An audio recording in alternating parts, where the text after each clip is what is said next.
the entire board. All three U.S. markets here back to the upside currently. S&P 0.06, 0.3 for the Dow leading right now. Tech stocks have been pretty strong all day. A little bit of weakness coming from a certain area. I'll show you in a second. TSX here in Toronto, notably back to positive as well after a pretty negative start on that move in crude oil today. Brazil is higher as well, but everything else, yeah, ugly. 7.5% right now for crude to the downside. 2.7 for Bitcoin, Ethereum, 5.5. You've heard this story. I'll jump over to the NASDAQ here first off.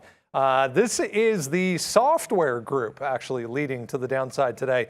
This team, there's a few of these that are all down significantly. 8% for TEAM, Zscaler here, 6.25.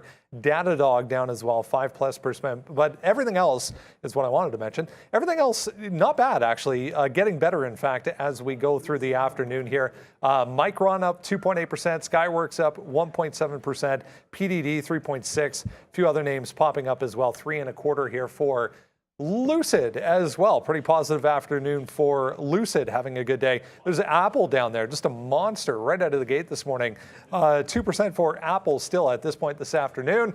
We'll shift over and show you the S&P before my voice dies. Some of the travel names notably strong on the day, including CCL, RCL, NCLH, all the airlines down here. 10% for AAL on the day. Back to the upside off that increased current quarter guidance. Boeing there catching a bit as well. I want to mention Twitter. Yeah, we'll talk about Twitter coming up here, but wow. Right back up to the upside anyways, 4.75% on the day higher. Here's all the energy stocks, notably weak, and some of the tech names in the software side of things. As I said, hope your afternoon is going well. Welcome back in. We'll take you right through to 4 o'clock. We'll start things off with a look backwards, talk a little bit about what we were discussing in the pre-market. Make sure you're with us every morning. Tomorrow especially, because, yeah, 8:30 tomorrow morning, we'll get the next reading on inflation in the form of CPI for last month. Going to be a huge day, going to be a huge moment for the market. So 8:30 tomorrow. Let's jump right into the first trade here. Neil is standing by with a look at one of his trades from this morning. Thank you very much. We're going to talk about AMC for the trade of the day. And this is like, it's just about the trend with this name. I know GameStop had an actual catalyst this morning with the NFT opening up their new NFT store. But it's about AMC the last couple of days. We've been looking at that breakout, holding that 50-period moving average, and just wanting to be on the long side of the trade since it's been able to hold a close above that price. And we've been breaking out towards what I'd like to think is a $17 level. We're not there yet, but that's where we've been headed. Always going to start with that higher time frame. So you got the 15-minute chart up here. I saw some of my levels from what we were trading this earlier, down to 13s, and we love that 1380 area. We had this top here, that 1470. That definitely came into play. And then this 1530 top coming from yesterday's session. So those are the two main ones that are going to be important here with AMC. First things first, it actually opened up with support off of our first level. So unfortunately, that 1470, it gave you the chance to grab that long right at the open. I was sitting a few shekels or a few pennies lower and didn't quite catch that fill. So the first entry ended up being that breakout at 1530. We scalped most of it out into that 1560 range. And I felt like, look, this is a long. We want to be holding on to it. We want to be re-engaging it. But every level that we came back to, the market at the open was one heck of a reversal. And you have to sometimes look at what was going on in the overall market. When you put in some huge reverses, everything was just flushing and looking like it was going to be a gong show. And then when he came back down in, I'm like, oh, goodness, not a lot of strength. I don't like buying that dip. Let's go back to our original support level and wait for that. And every single time we dipped, it ended up being the right call, because when we got through that 1530 area the second time, it was a complete capitulation into our bigger support. So what I found is, be patient in that opening rush. I've said this maybe every single day for the last 2 or 3 weeks. Whatever your ideas or levels that you like at 9:30, after that opening rush comes in, it gets close to like 10 o'clock or so, that's when you want to reevaluate. Let things settle down. And if everything is good, your levels are still intact, your support is still there, then maybe think about getting back into a trade or getting in for the first time if you've missed it. In this case, that's when we get in to AMC off of those bottoms. because of the aggressive selling, I was trying to get some out here in front of that original breakout price. Then when it failed this little break at 30, had a bit of a wick top, I got another leg out. At this point, though, I'd realized I'd been trapped out, and then you start holding that breakout price again. In this case, hindsight's 20/20. This level's reestablished. That should have been a re-entry point, but at least I decided, no, I'm holding a fort. We're just gonna hold right through at that point, get to that 16 even dollar level. We set all morning long. I don't know that we're getting to 17 today, but 16, if we maintain that break, was gonna be the out. From there, I end up getting wicked in to a part of the trade on a break at 16. Didn't really love it, but we did have small size. And then it was just about respecting that 1570 level. And we managed to hold, bounced off it, we get long, and now we're trading it off the high of the day. We're now bouncing off of that breakout support price. As a matter of fact, I'm still buying off that. So anytime I see resistance, I want it turning into support. So when it was 1530, that was a level. Now it's 1570, we're gonna buy off that. This is an idea about the trend on the daily chart simply being strong. We're closing above that 50-period moving average. I'm favoring longs on AMC until we get to 17 bucks. It just worked for a few days in a row now. And at the end of the day, a lot of times that last long that you have, you might take a bit of a hit. But as long as you have a stop, in this case, that 1565 to 70 area, you're good to go. And the trend is your friend. Yeah, what a move for AMC. Back to the upside. It was kind of day two. After the news yesterday, we were talking a little bit about AMC. They came out, in fact, and said that this past weekend was the best weekend of the year. And then day two, so Tuesday it rallies. So we'll have a look at AMC coming up. But that's a watch list, guys. Make sure you grab that every single morning. We send it out for free for you. Still watching this crude kind of grinding along. Day lows currently 7.5%. There's a few other things moving along the market with a downtick here. As I said, back and forth we go. It's all quiet, guys, and kind of a wait and see approach ahead of tomorrow. Oh boy, yeah, buckle up. Get ready to rock and roll tonight. Yeah, no, it's going to be a big, whoa, okay. Hello, Microsoft. Microsoft's back down to the lows as well. We foolishly took another long down here, so we'll see if that's going to continue to work. But yeah, CPI tomorrow, man. Plus we get, obviously, you know, the kicking off of the earnings season one more time here. We had PepsiCo today, which was kind of a nothing burger. American Express took off of their earning report, which was fantastic. If you're long AXP, I've been sort of touting that name for a bit. But yeah, for me, it's going to be all about the tech names. They're not until next week. But tomorrow's Delta, plus some of the banks. I thought some of the banks kicked off on Wednesday, but maybe not. Maybe Thursday. And then, of course, we have the CPI, which is going to be 8:30, which is going to be a changer for tomorrow. I mean, look, everything else, we already know about everything, man. We already know about the earnings picture from the last quarter. Let's just see where CPI takes us. What is inflation looking like? The dollar is so strong. So I don't know, man. We saw ServiceNow come out, and the CEO on CNBC talked about Forex headwinds and things like that, and you could see a little dump down. What did we just get out of there? Microsoft? No, not yet. ServiceNow. Come on, ServiceNow, load up. I just want to show you, this was a move down as well. I don't know if it's ever going to load, but here, starting to head to the downside there. Brendan brought some information to us about that. So that's down 11% today, ServiceNow. So just watch out for some of these names, man. I mean, Microsoft already warned about the QSO, about the Forex, yeah, the USO, yeah, the Forex headwind there. So we're going to wait to see where that comes out. But Microsoft today, just kidding, my charts aren't doing much here. Down that 3.5% and back to day lows right now. Microsoft, we got clocked early, but we're able to make it back. Not all of it back, but a little bit back as we went long, and then we hit the short at 258, and now we're stuck back long again here. Let's see if we can dig out of this long, but it's back near the bottom. We do have a good short on with Amazon. We have an Apple long, so we're here. We're ready to trade this close, and it should be a good one. It's going to be wild. The banks do start on Wednesday. I mean, I don't remember specifically what the order is. But today's Tuesday. But I think it's after market Must Wednesday. be.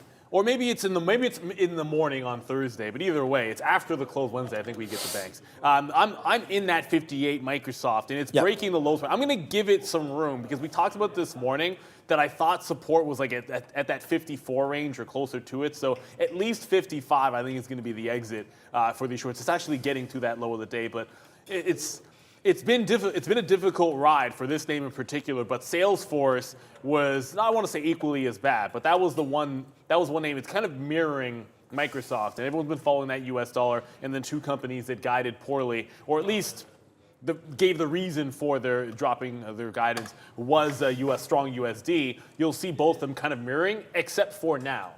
Like at this point, Salesforce, the same thing off the open, but Salesforce is actually maintaining a bit of a bounce where Microsoft isn't. So the market today, and I think we have to consider this afternoon, we are all over the place with relative strength and weakness. Like you had tanks in AMD and NVIDIA when Micron was like breaking out at highs. And you've been seeing it in big tech as well. So you have to treat every stock on an island. You can't just go with how it's going by the sector.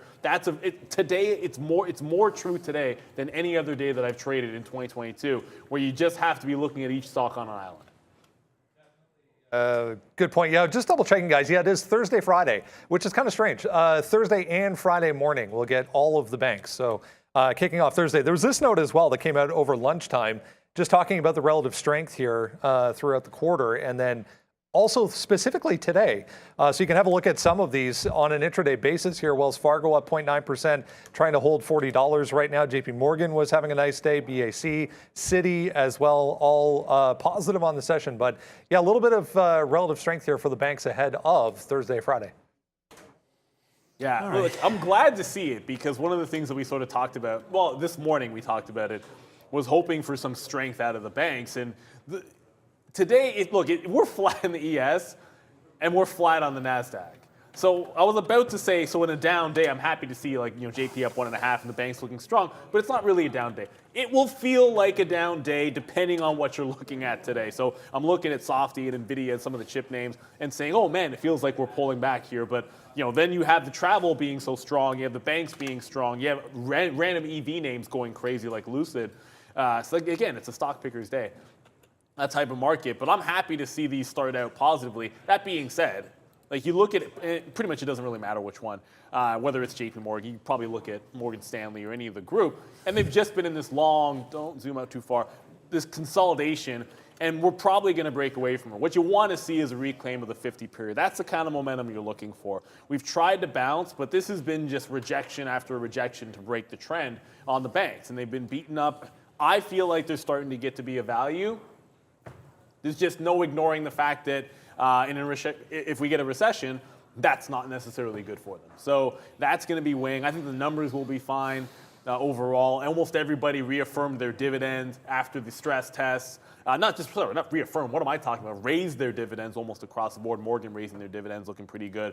But everyone's worried about the recession, and that's why I don't think you're getting any traction in the actual stock price. They're just barcoding for now. I'd like to hope that after these earnings, we can at least get a temp break to get us through the 50 period and maybe get like a 15-20% rally on some of these names, because we've been due for one of those. Yeah, I mean, that's why right now I'm really just looking at Apple here for the long. There's been some strength, obviously, with Apple over the last little while, back up to 150 pretty much, 148 and change today's high. So I really like that one. We're going to see where Apple can go. We just started to play the longs now, and it's been pretty successful for us so far here today on these longs. First long was here. We got some outs near the highs, 148.20, so on and so forth. And then now we're back into this name, trying to give this back down to like a 147.50 area, maybe even 147.35. But let's see. I don't want to be in the long too much. I feel like some of this talk here on the chat is right, man. Like, tomorrow's CPI, and I mean, there's a lot of room to go back down to the downside to fill some of these gaps. I mean, even a stock like Apple that's been a monster, really recently from these bottoms. I mean, it's just been back up to the upside. This is not an upstart or an Affirm or anything like that where you're like, oh, like this thing can get back 20% in a day. Nah, Apple's just been climbing, man. It made this bottom at 130. I mean, technically, I guess we had a wick down there at 127. I don't know if that was the pre-market or not, but held basically 130, and it's just been, we've had some turbulence there, but basically a nice little move back up, and we'll see what happens again here at 150 when we get there. But I feel like Apple's going to be a name that we want to stay long in for a bit, but this market could crack. Like, we're now back to zero. We never tested 12,000 again. We only got there once. So we saw that yesterday. It failed off 12,000. The rest was history. We started to go to the downside all afternoon. So again, we're below the 50 period right now, so it's hard to think about some longs, but I'm in the money. Like I have too many. I don't have that many shares, but I do have too many positions. Like I'm in the money now, 80 cents off this AMD long. I mean, look at that pick right there, $76. Like, look, I could get run over in Microsoft this morning, like what happened. But these are longs. Like these are longs and out. This is long, like, you know, so we're making some money back there. Meta today as well. Look at these longs. So there's a long and there's an out, back into the long and still in, and debating really going back long again here. Microsoft's another story. Roblox was good for us today. Out, all up here. So long in there and then out all up here. And now we're waiting to see what Roblox wants to do. But these are all pretty light positions as we get ready to rock and roll here. And the only one that really, I mean, I'm short only one name right now, and that's right off of here, Amazon. We took this Amazon short into those levels of 111. So worked here, and now we're, you know, obviously cashing in here about $1, well, 80 cents in the money now on this Amazon short. So yeah, I don't know if there's going to be much trading left this afternoon, but you know, if this market starts to really get going, then I feel like there are some key levels that we're going to test all over the place, including this Amazon 110 right now. Let's jump over to Twitter, shall we? A few people still kind of scratching their heads about this move today, because here we are at day highs. Twitter up 4.8%. We're right now at the open from yesterday. So we've clawed our way all the way back to where this thing started yesterday, ahead of who knows what is to come. But just been so strong all day long here for Twitter. That's Twitter for me. Like, that's the difference between like a basically mixed flat day and being up today is going to be Twitter, because I was struggling. The only good thing about Twitter is, like, I had initial stops saying, well, I'll trade 33 level. I said I'd trade the 34 level. I traded the 35 level. And they gave you wins and then took them away like so quickly. And the worst part about this trade is, okay, fine, we'll stop at 33 here. But when it gave this fade trade at 10 o'clock, you know, go back, your level's valid in 10 o'clock. Okay, we faded off of the 33.80 level in front of 34. So take the lower consolidation. And then it does this. Well, last I checked, that's 2 wick bottoms in a row. Now I'm not somebody who is going to sit here and say I can tell the future. But if I like 1 wick off top for shorts or 1 wick off bottom for a long, which usually we do, then you would think that when it happens twice in a row, first at 9:30 and then at 10 o'clock, maybe that would have given me an indication to flip to a long, or at least stop shorting the stupid thing. I didn't stop shorting it, by the way. I shorted it again off 34. That was needless, because every single time it would get back to this 30.70 and just hold for it, I'd be like, oh, I like it a little better. I'll add a little bit here. Because I'm almost always telling people, the third time through when you're trading off a level, you should like it for less size, right? And I actually was listening to myself, and then every time it failed off 34, I'm like, I can just add back in and go back to the size we had in the morning. And all that ends up doing is then doubling the loss on Twitter when it eventually broke 34. It was unnecessary. It gave me 2 wick bottoms to tell me it was a long trend. If anything, this is just telling you want long this consolidation at 33.50, or just telling you maybe you want that 34 breakout and you can now support the 34. This is like the mirror image of the AMC chart, where essentially I was in the AMC, the equivalent of AMC, I was maybe missing that long, but then taking the breakout. Then I was buying the consolidation. And then I was buying the break. Like, it's just, but I'm doing the absolute opposite over here on Twitter, unfortunately, because I had a bit of a bias. So it was a frustrating trade on Twitter. I still think 35, the chart wasn't, I'm still missing data from yesterday, unfortunately. That 35, because that's a resistance level from the gap down, I think that can have some validity if we do get there, but that's probably a tomorrow thing. Although I say that, and then 40 minutes from now I'll be short at 34.95 or something like that. But that's the last ditch effort. I think essentially you're looking longs off VWAP in 33.50 if you can even get them at this point. Yeah, don't do a me and change your mind up all the time there. You got to stay with it there. But you're 100% right about Twitter. Someone said, I forget who it was, HOZ something, and said, oh, you know, Sean got killed on Twitter as well, but I didn't. It was Microsoft. Twitter short was good early, man. I mean, all of these purple ticks are shorts. So we were said right there on the sticky note, I can show it to you again if you want, short until 34 breaks. Well, we got out at 33.80 because it started to develop a high there. So we got out. I mean, we basically saved ourselves 10 pennies. We would have got out right here anyways on a 34 break. But we did talk about that on the show, that if it topped out and broke this level, that's 80 right. That's 75. I gave it to 80, which it turned out to be wrong because it did come back into the 60s. But all of these shorts and all of these outs are fine, and I've left it alone because I don't believe in the long. So I think that's part of it, right? If you believe in a long, like we just reloaded on Apple, so we'll go like that as well. And I believe in that long. But for Twitter, maybe now it's a long, man. It's taking it out. It's up 5% in what is a tough market today, I feel like. Very choppy, very hard to trade today. And we're only going to really have, I mean, we have a couple negative names, but, you know, it's not going to be that bad. So I think we're pretty good to get out of Twitter's way there as we break above that 34 level. So that's one. And then here's the Apple reload that I was just talking about. We've been buying some bottoms. We just bought another one right there at 63 or 4. And then we got some out there, 73, 74 on the upside. So again, it's kind of scalp central. I still think that if this market wants to pop up, then we will get a nice little rally here. But yeah, let's see what happens here with Apple off these lows. And again, not off this low, but off this temporary low. We're going to get out if it breaks through 50. So we're only in this name for a couple more minutes until it breaks back down below. Because again, not worth giving back whatever you've made today or lost and adding to your losses there because you have a couple bad plays into a CPI number. I did see Rolling Records there or somebody, I'm not sure who it was. I don't think it was Rolling Records. Maybe it was Tyrone. But we can't, you guys know we can't hold overnight. So, I mean, if we could, I would be favoring the short and probably looking to find some shorts, holding them overnight into that 830 number. But it's very, very dangerous. Let's not get that. Yeah. Like, and I know Prad says this tongue-in-cheek all the time, that he doesn't have a crystal ball, but really playing in front of a major economic number is really rolling the dice. I mean, hey, wait a minute, we have a thing. Just watch Trading Places. We have a thing like that. Yeah, just yeah, you never know what's going to come through, Beaks. And then, so there it is. You roll the dice. Sometimes it comes up snake eyes. Sometimes you get the good roll through. So, you know, wait to see what happens tomorrow. I don't advise holding anything. If you want to take a shot or something, you want to get some lottos on something, then I think that that's fine. But, you know, to say that you think the number is going to be one thing, remember, and, you know, no conspiracy theories or anything like that, but sometimes the numbers. I like a good thing. Yeah, I don't really have a theory. I was just saying, like, sometimes the numbers can come out and they can completely surprise you, and it's like, what? Like, how is that even possible? And then they revise it like. Yeah, and then you're like, oh yeah, because XYZ needs votes, or, you know, so they kind of fudge the numbers a little bit. I don't think that's going to happen. I think it's going to be probably a pretty bad print. It hasn't been getting better in Canada. Europe just printed horrible. We printed horrible a couple weeks ago, so I don't expect much from that CPI.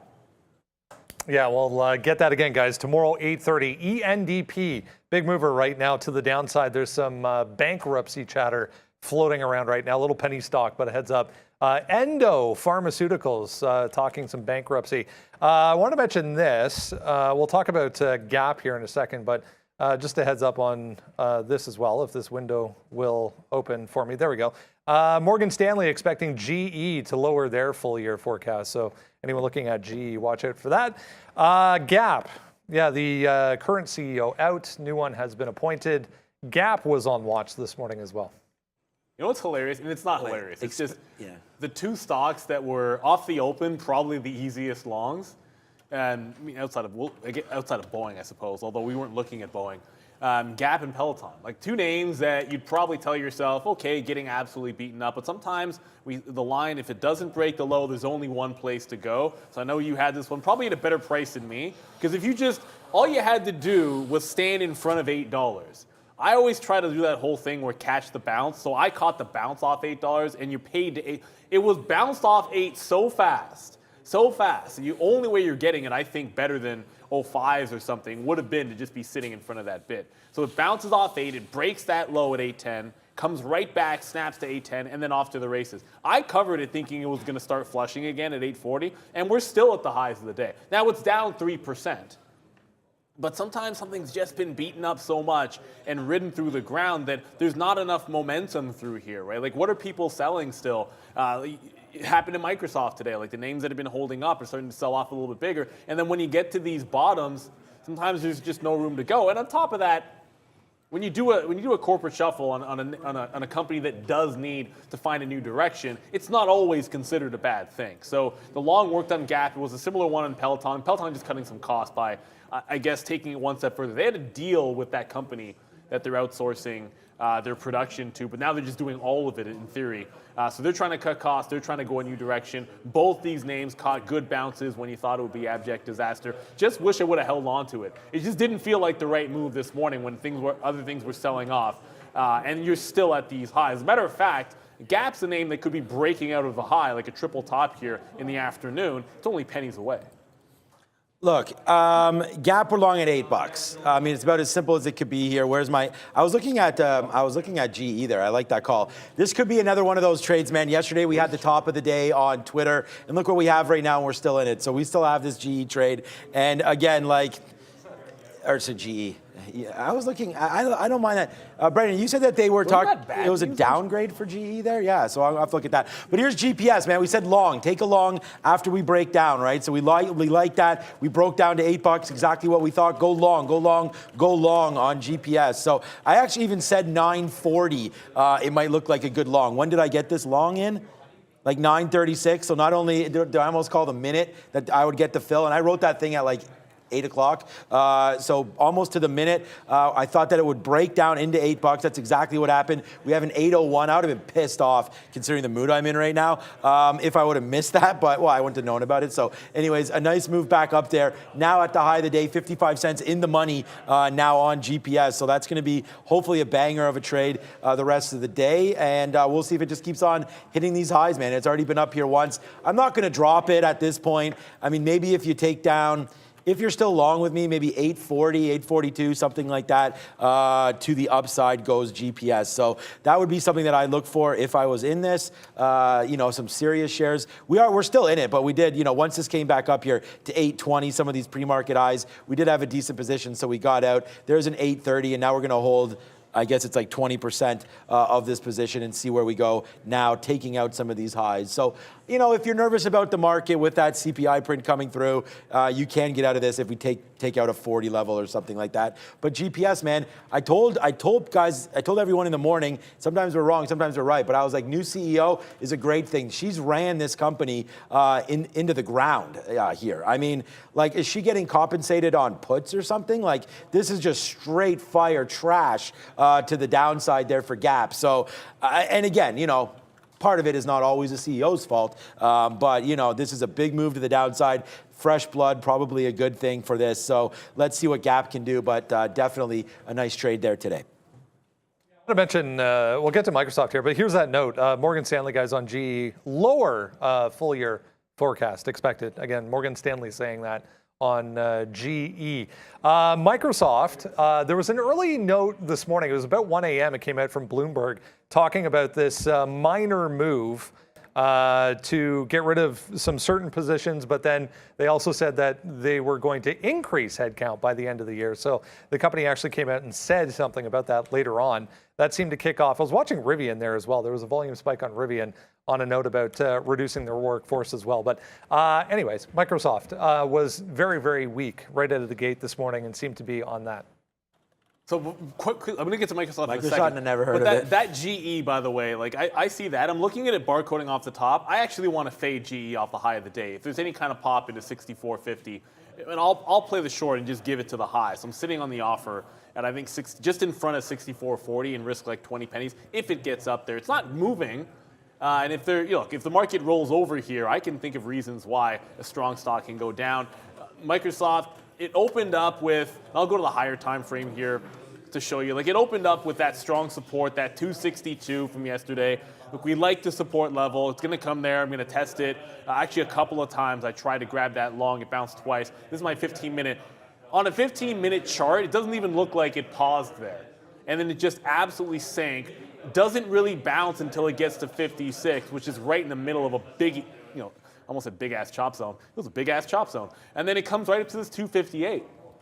And then it was 258 just holding pretty much like wildfire. Look at it hold. And I didn't catch this until afternoon. Like we came off the show, 250, 258 was holding, and then you got in here. I jumped into the short when we retested it at about 1240, and then the craziest thing happened sort of right here. It was right at 1 o'clock.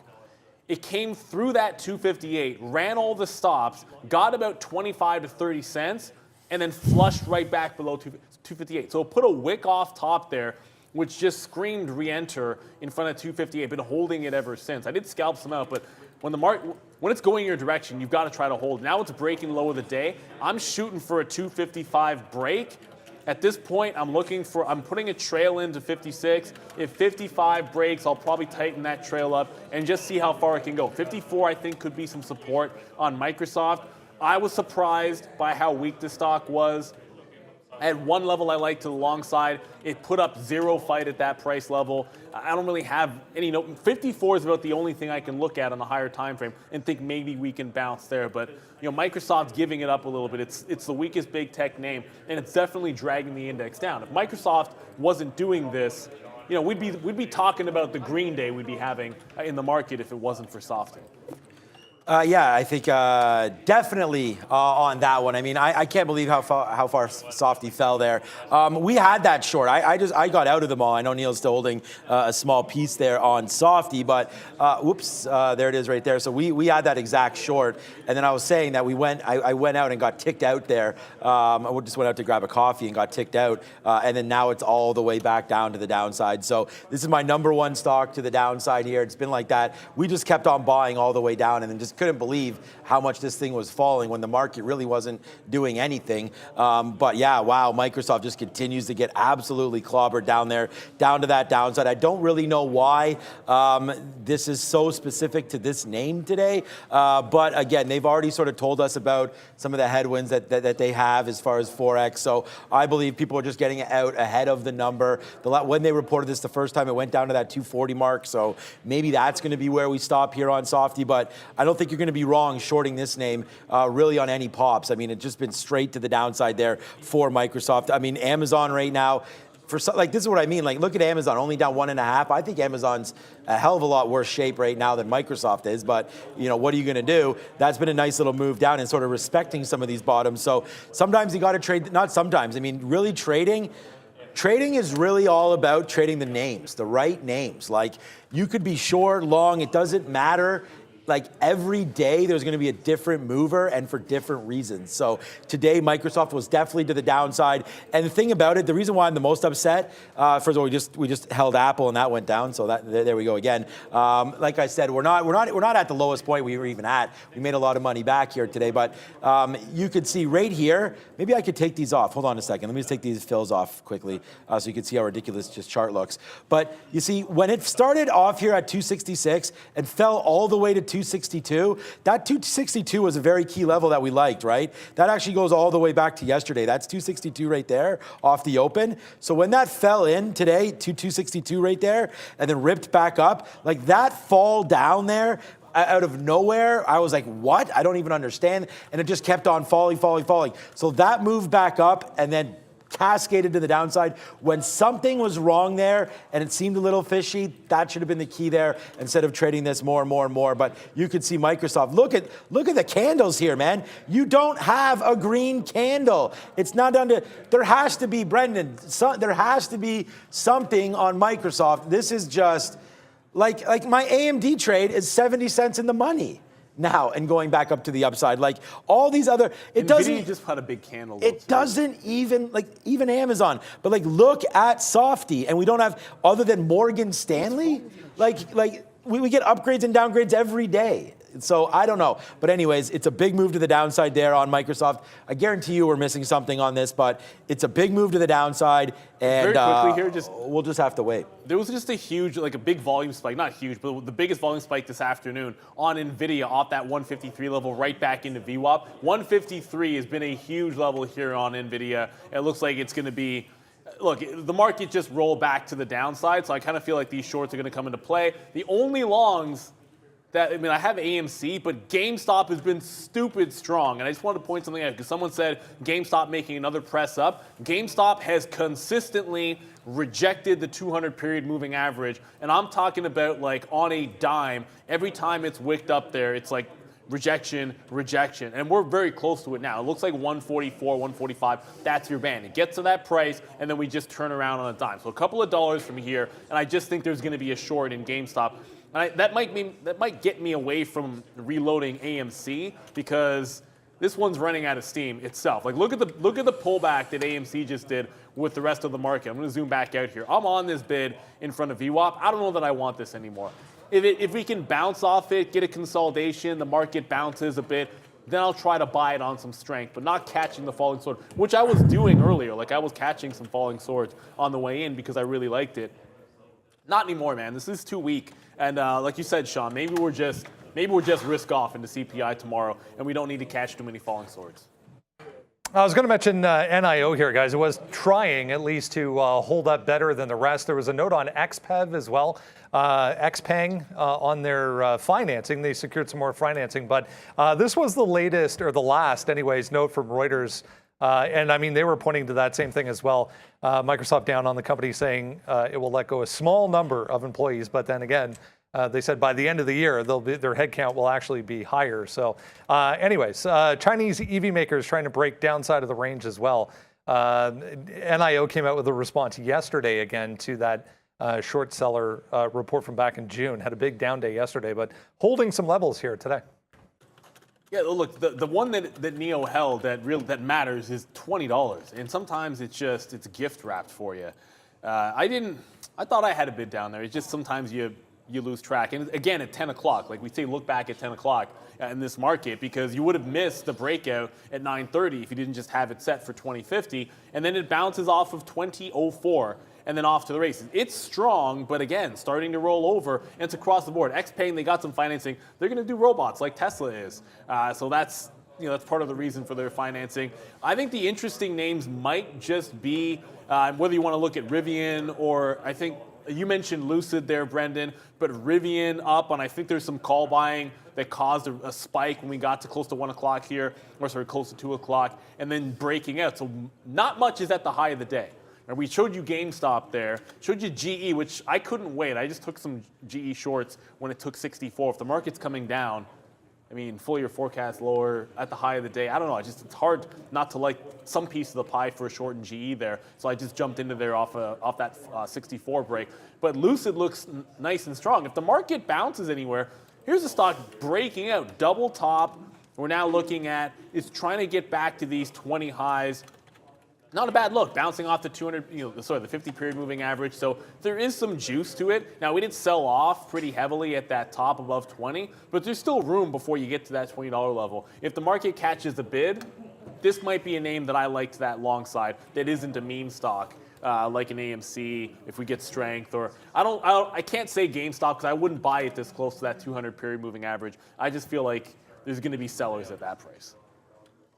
All right, I'm just looking at here. I'm going to go long Rivian in about a second here once it takes out this high of the day here, Rivian. So Rivian just sending out a message there. I don't know if you talked about this at all, Brendan, but they just sent a message out to their employees, I guess, looking to cut costs, make workforce reduction, according to the Wall Street Journal. But again, Rivian up 2% today. It's been a decent trade for the long side, and I believe we had it.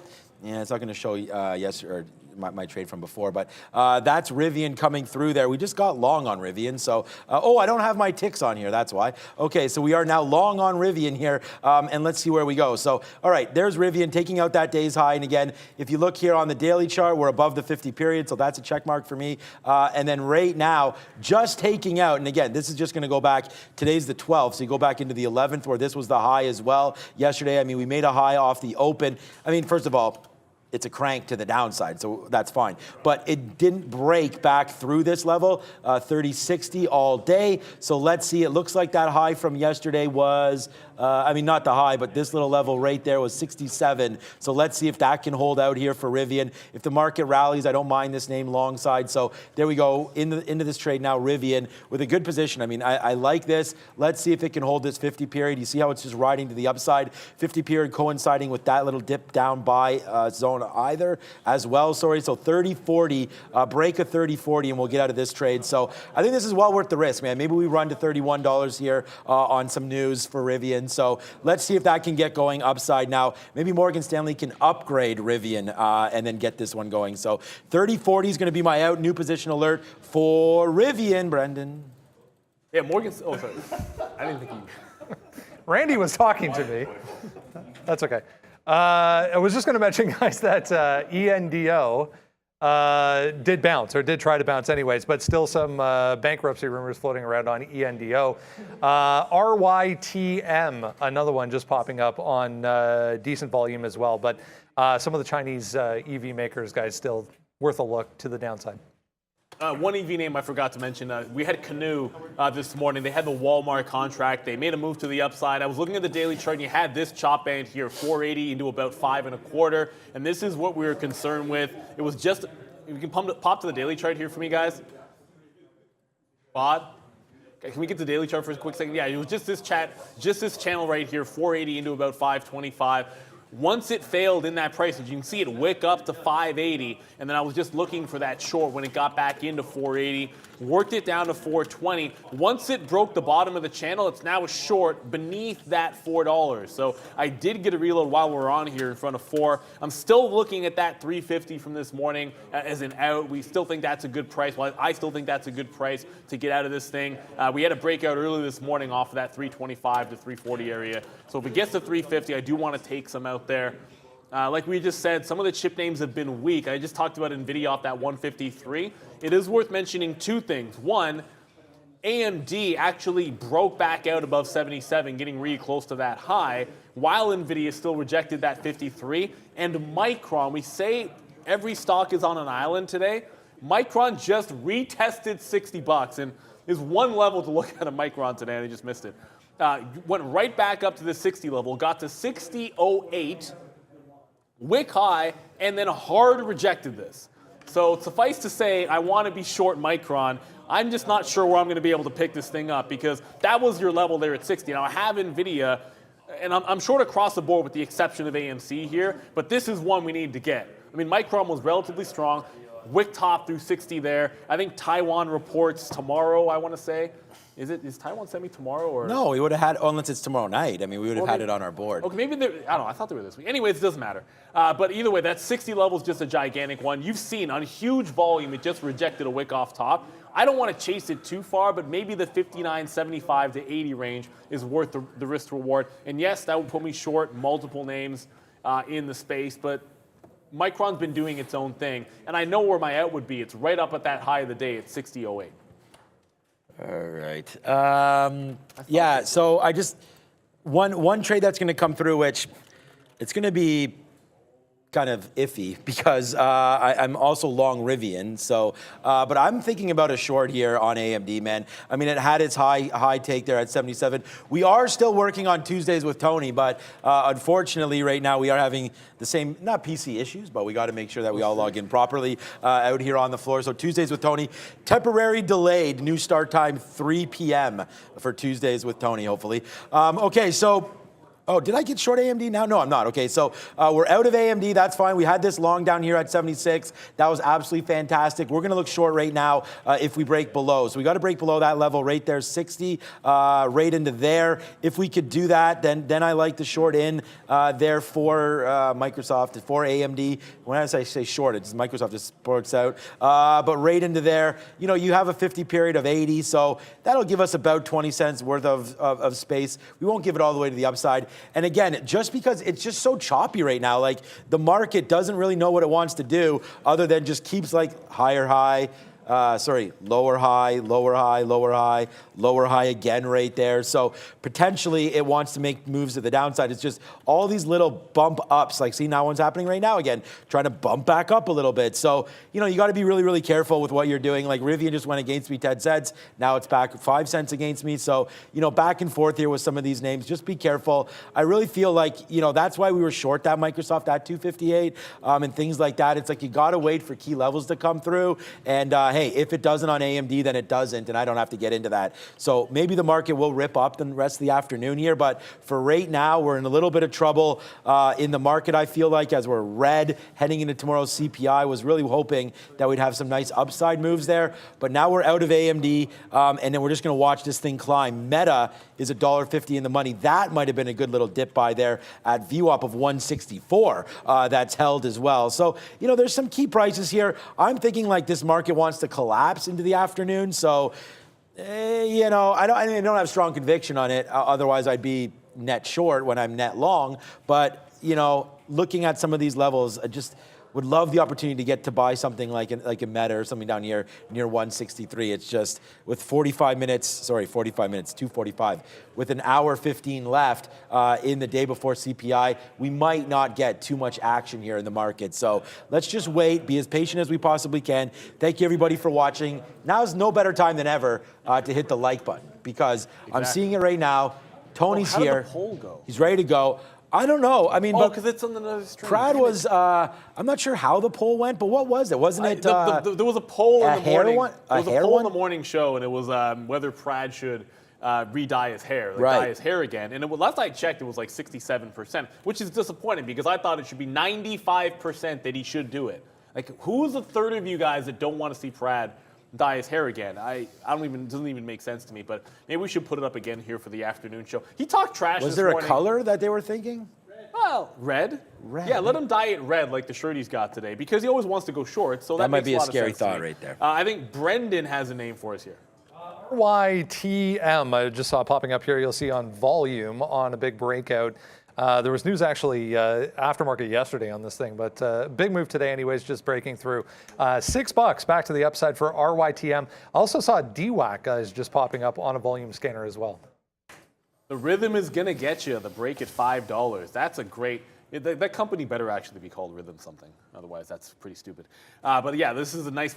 We like breakouts like this in the afternoon because you know something is moving. You know it's got a bit of a catalyst. That's why I went over to GameStop just to have a quick look, and then GE at that high of the day. I just want things that, you know, are at key price points. And when you get an extension, and that breakout that it just put in through 6, that's your biggest volume candle of the day. So it is pretty significant. It's got some carry. I was just on the daily chart showing you how much like juice. I mean, there is some chop that I would expect off this $6 break. So it makes sense. You break 6, you get to this, like one green candle when it went from $8 to $4, and that was when it was trying to hold $6. And then you had previous support back in January at 6. So, you know, you're going to have some sellers in that price range for sure. I'd expect if it can clear through that, you've got clear selling to the upside. So you want to look at this particular breakout, and can it hold that 6 on any kind of a pullback? If it does, you can have a tight stop long, which gives you room to maybe even like a $7. I got to double check the float here, because if Brendan said it, I apologize that I did miss it, but I'll just quickly go to float checker, because that is one thing I always want to be sure of. Am I dealing with something that either has a decent short interest or small float? 50 million float, 7 to 10% short. That's like an all systems go. If I can get anything tight to 6 even, I'd be in a long, but my stop's going to be right below that 6 even level. All right. Yeah, as we continue here with some of these markets, man, Rivian just almost got us out there on the downside. So that's, you know, that long might not be working there at all either. I'm wondering about Softy again, you know, possibly making that bottom. Like, you know, we've ran this sort of 50 period all the way, and it's kind of respected it all the way again. So, you know, if you do break 255.50, I think that's, that might be the opportunity there for Microsoft. Yeah, right there. So, you know, coming in 255.50, that could be a decent long there, but that could also be a good short to reload any possible short. So that, you know, just watch out if this market starts to go back up to the upside, which completely sucks. Like if I just took this instead of Rivian, in 10 minutes ago when, like I did, we'd be in the money now, again, another 40 cents. So I don't know, man. Some of these names just not really working out the way I thought they would here today. Yeah, you did good. Yeah, good rolling records on Softy. DWAC's getting some volume coming in, so let's have a quick look at that according to the chat here. $30 is nice. I mean, this was down to 20. So here it is. Oh, did we just halt there on DWAC or no? I mean, we have a gap up there. There might be news here on DWAC. I'm going to assume there is. So what's up, Brendan? Yeah, there was an update they released on the app itself, guys, that added polls. So now you can, if you're on True Social, you can add a poll for whoever's following you, I guess. But that was out earlier. So some volume coming in right now, as you said. That's the news. They can add a poll, and it's up.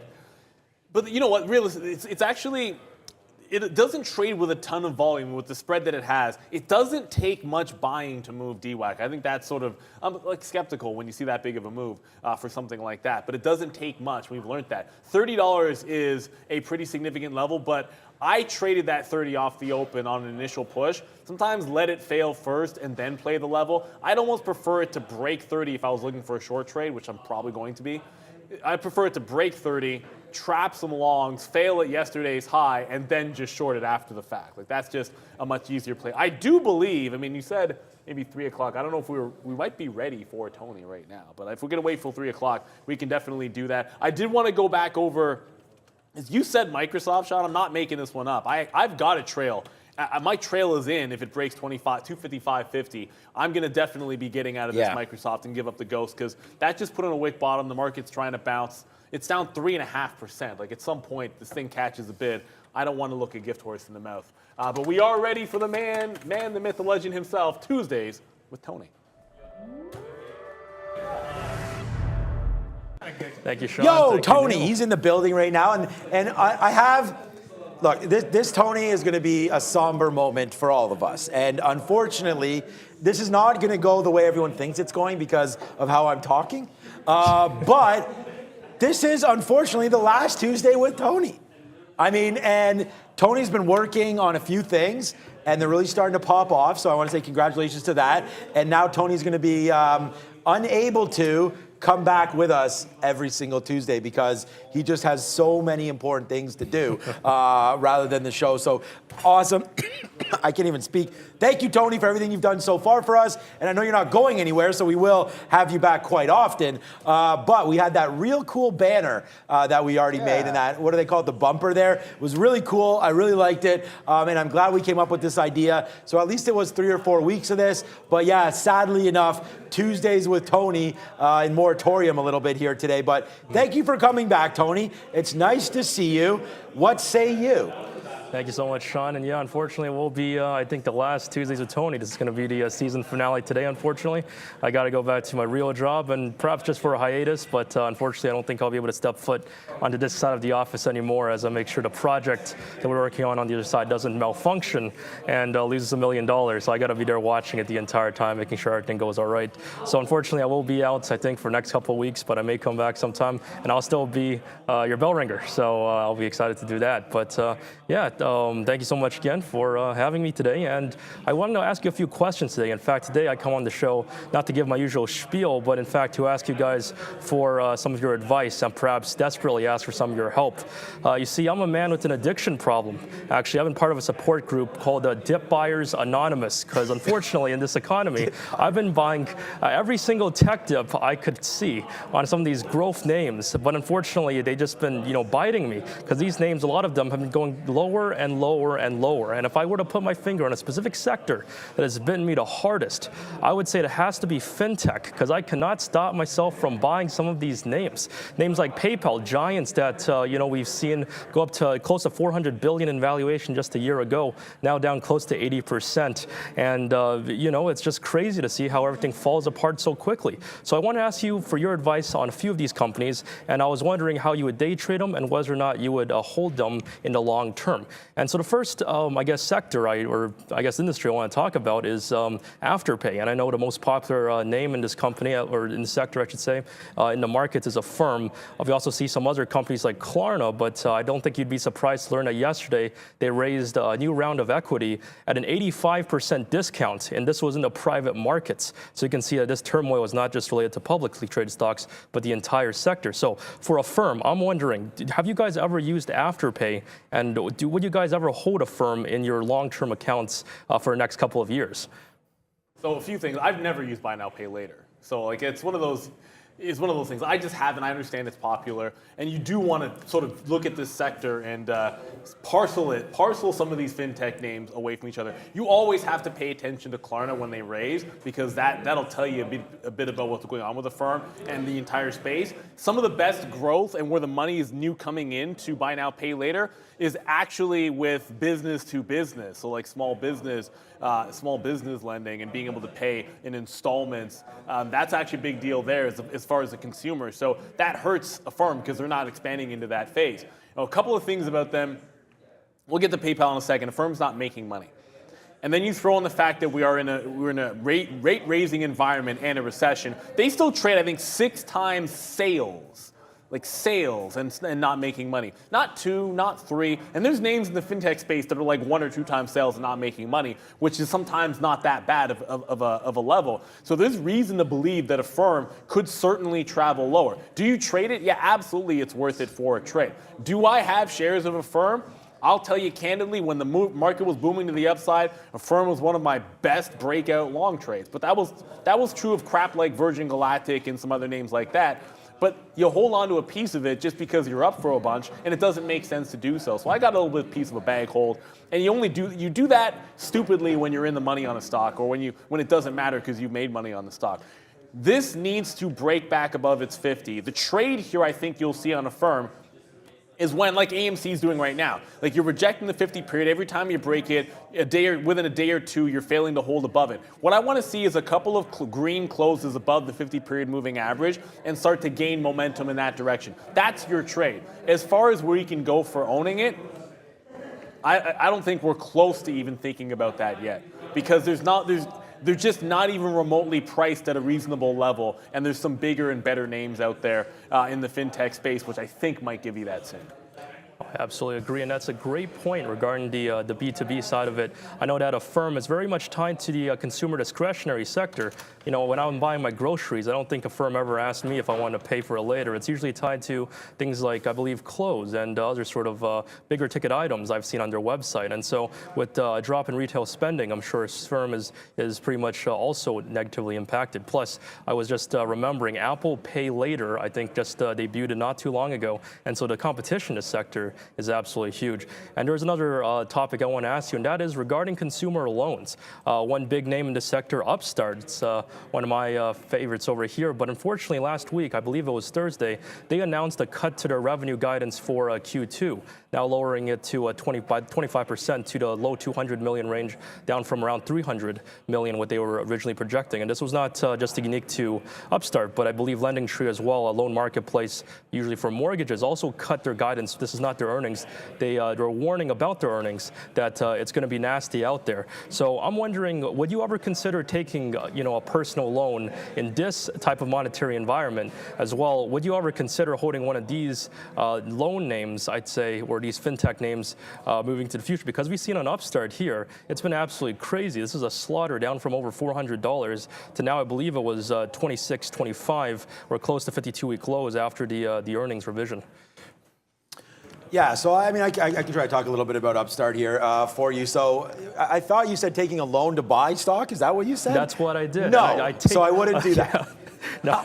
Yeah, so don't do that, Tony. So that's the first thing there. Not in this environment. I just think it's too random to judge. Oh, by the way, guys, we will continue this talk Tuesdays with Tony. We really like it, but the market now is starting to fall out. We finally went short there on Microsoft, a decent position against that 250, or 255.50. So we're going to watch to see if that one can work out as well. We are now also into our AMD position on the short, so we like that short. Let's see if that can continue to pay off off to the downside as well. There goes Softy, finally back down to 25 bucks flat. So we'll take out, yeah, let's go Softy. We'll take out a piece to that one as it comes back in right now on MSFT. But yeah, what I was going to say is this, when you're talking about stocks, like, first of all, I mean, I feel like I got to continue to trade this and maybe not answer completely everything, but that's okay. Look at Upstart right here. Market cap, this is Upstart, right? Yeah, Upstart Holdings. Market cap's only $3 billion, man. I mean, at some point, I feel like if you are part of that Dip Buy Anonymous Club,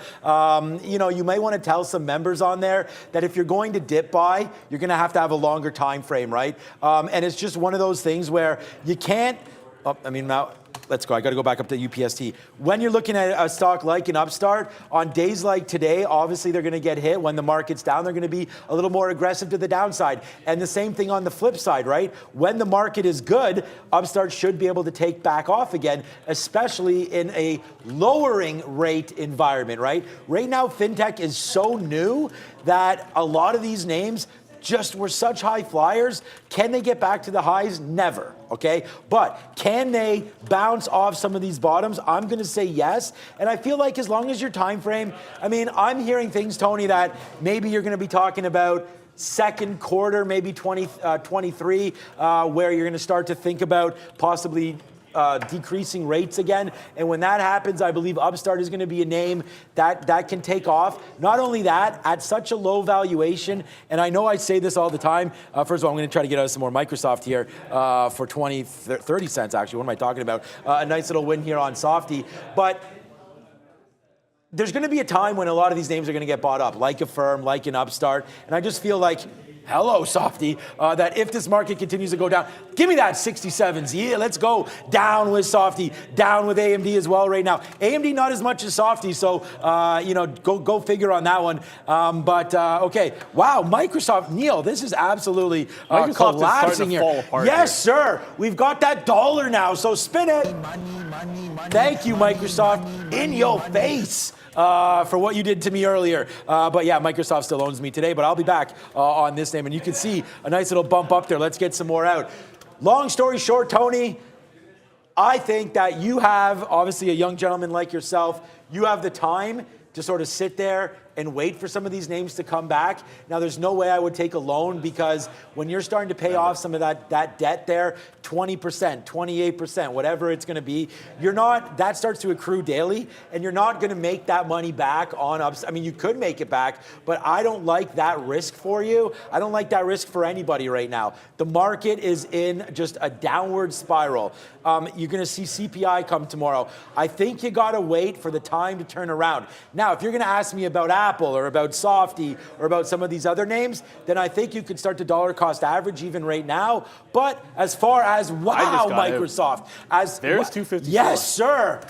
Bang right there, and we'll floss it off on Microsoft. Look at this name. We are $1 in the money on you, Microsoft. How does that feel? Much better to be short than long this name, like we were before. But yeah, so long story short, like I keep saying, I got to get back to trading, but I think I've been trading actually. I think that there's going to be a time when you can buy these names. I would wait for second quarter, at least in 2023. Ask me, Tony, because, you know, and again, what was that? Something just hit right now for me again. There. Oh, AMC. Okay, new position alert, AMC. Let's see what happens here with AMC to the downside right now. I like this name cracking a little bit lower. You know, if some of these things can't hold, I was thinking AMC might not be one of those names that can hold such a big move up today. So if things are starting to get cracked out, I like AMC to the downside. But what I was going to say, Tony, is have you ever looked at and done any research possibly in any names that you'd want to look for a blue chip kind of a name there? I know you're into tech and you're into all that. Have you looked at a Google or anything like that you might be looking to hold something for a longer term? It's funny you mention it, actually, Sean, because just the other day, I think last Friday, actually, I was taking a look at a stock called National Grid. And you'd be very well familiar with this company if you live in Massachusetts, because they're pretty much a state electric company over there. I took a look at this stock. It's only down around 20 or so percent. In fact, it hit all-time highs, I believe, back in April. So it's trading at a 17p ratio. They pretty much have a monopoly on electric services in a couple of states as well as the UK, and they're paying a 5% dividend. And I asked myself the question, why don't I invest in this thing? why don't I? It seems like a nice conservative investment that would get me, you know, some more money later on if I have the patience to hold it. And then I remember I'm part of that bag holders club, and so unfortunately I had to buy more tech shares, unfortunately, rather than buy that. But no, I think someday, hopefully, I'll get the maturity to start buying some of these blue chip names that pay dividends and don't seem to go down even in a recession. Well, in fairness for that name, I don't know what they pay a good dividend. They pay like 5% dividend. Yeah. That's probably why it's still expensive. Because like trading 18 times earnings for essentially like a utility type name, like that's pretty expensive. And there's a lot of names that are still pricey, but can catch bids. But the dividend of 5%, that's probably why you're going to be able to get a little bit of that. But the one thing I will say about Upstart, and I don't want to pile into that one name over and over again, since they had the second gap down, Upstart has not taken out the all-time low. So it's at least managed to hold that. For a trade for Upstart, the 25 level is still managing, despite how bad it's been, it's still managing to hold every time we get down this. So I'll give that for Upstart. But just to go back, I know, Sean, we're talking about some trades. I'm at a softie on that dump at 54. I've been waiting at 54. That was support level. That 58 gave you straight to 54 even. Everything else is also crashing. NVIDIA's down through 151. I'm going to be on the bid at 150 to look for about $3 on that trade. It's just pretty much everything you can look at. General Electric, which Brendan came with the news for like that downgrade, the revision downside in the forecast for GE. We took some out at VWAP. Now this is flushing with the market. I'm not sure this will hold up either, so I'm looking for 62.75, maybe 63. Try and take about $1 there on that trade as well. And I did get out of AMC. It was the only long I had left. And well, I'll get to that rhythm in a quick second. But AMC, I said I wouldn't reload it. We just get out if it took out that 70 level. It's through. I'm done with that stock. Looks like we've run into too much of a woodshed to the downside, unfortunately. But there is that rhythm stock. I got into rhythm here. That's just that late runner, guys. Nice consolidation. I only wanted the bottom of the consolidation here. Like, why pay up to like 620? I do it all the time where you pay up to the high price. Nah, just try to catch it closer to the bottom of the consolidation, which is at about 608 up to about 625. So I got some here at 612, just off those lows. Now if it breaks out the high, we're in the trade, but if it breaks below 6 even, we're minimizing the amount of a hit that we'll take. And the reason I favor being long in the consolidation is the room this has on the daily chart if it breaks out from here. I mean, it's a huge gap up to about 750 to 8. So I just feel like there's a lot of room for it to go. Relatively low float at 50 million shares and about a 10% short interest. So there's some reasons why I like that breakout. I think if it fades, instead of looking at that much upside, you're looking at VWAP here. Like if I get the same risk to reward, I'm getting out of all of it at VWAP. If I get the same move up, I'm holding the final third for another 2x or another 3x to that upside. That's why I'm favoring the long on this name, not overall. Rhythm, guys, we are really like making that cash right now. This AMD short, like, I mean, whatever. We don't talk about nets or anything like that, but trust me, like I'm a way happier camper now than I was an hour ago or whatever it was on that one. Microsoft can really, I mean, that reload there on that short, man, bang to the downside as that one goes. So Tony, another piece of advice that I have for you. How about this? So you talked about not being mature enough or whatever to look at blue chip stocks. This is the thing. Why don't we just do this? Every single time that you spend $100 on an Upstart or an Affirm or something like that, why don't you just buy the Qs? Like, why don't you just say like this? I'm going to drop $100 on Upstart and $20 on either the SPY or the Qs. Well, the other way around? I think, what do you mean? Well, no, but he doesn't want to buy the indexes. So I'm just saying, I would do it the other way around. But, if you, and look, what I was going to say here is this, is like, we're all very different. And what I mean by that is you have to, this is why it's very tough to give financial advice to anybody, because you don't know their ultimate situation, right? I mean, thing is, Tony could be like a Russian oligarch and have hundreds of millions of dollars. And in that case, hey man, throw a little bit at some of these names, right? Can I hold a few G's? Yeah, you got to take, I mean, you got to. Russian oligarch. You got to take, I know. You got to take some risk. So I don't hate it. You're young enough to do that. So I think that's a good one there. Tony, with it's 3:10 now, and I don't want to cut it short. The market's moving like crazy. People are absolutely loving you here on the chat. So I want to give one more time a big, huge thank you to Tony. Here, AMD right now, guys, is literally just broke 76. Like, I mean, I'm just going to take some more out here at this bottom of AMD. Like, I mean, maybe too late. Ooh, I just tried to push 02s there. Went right up to 05. Maybe we'll take a little bit. Let's just market this out to 06. Didn't miss that as well. I don't like to use market keys. Tony, don't go anywhere. I'm not done yet. I don't want to use market keys, but there we go. We get another piece out there as we keep coming on. So I would ask the audience if they had any questions for you, but that's quite frankly going to get ridiculous if we do that. It will get out of hand. Yeah, so anything else you want to talk about, Tony? I know you sort of had a laundry list of things there. Let's not recommend any stocks or anything like that anymore. No, the market's moving a little bit too much for Neil and I to analyze anything for you right now. But any last thoughts or anything you want to let our viewers know? How are things going? Are you working tonight? I'm going to the Jays game tomorrow, Wednesday. Tomorrow, I'll be there. You'll be there, yes, I'll sir. be there. But you're at the top levels, right? Or where are you gonna be tomorrow? Are you at the top? Are you at the 500 level? Or are you? That's where I am always. You're always on the 500 You can make level? the trek.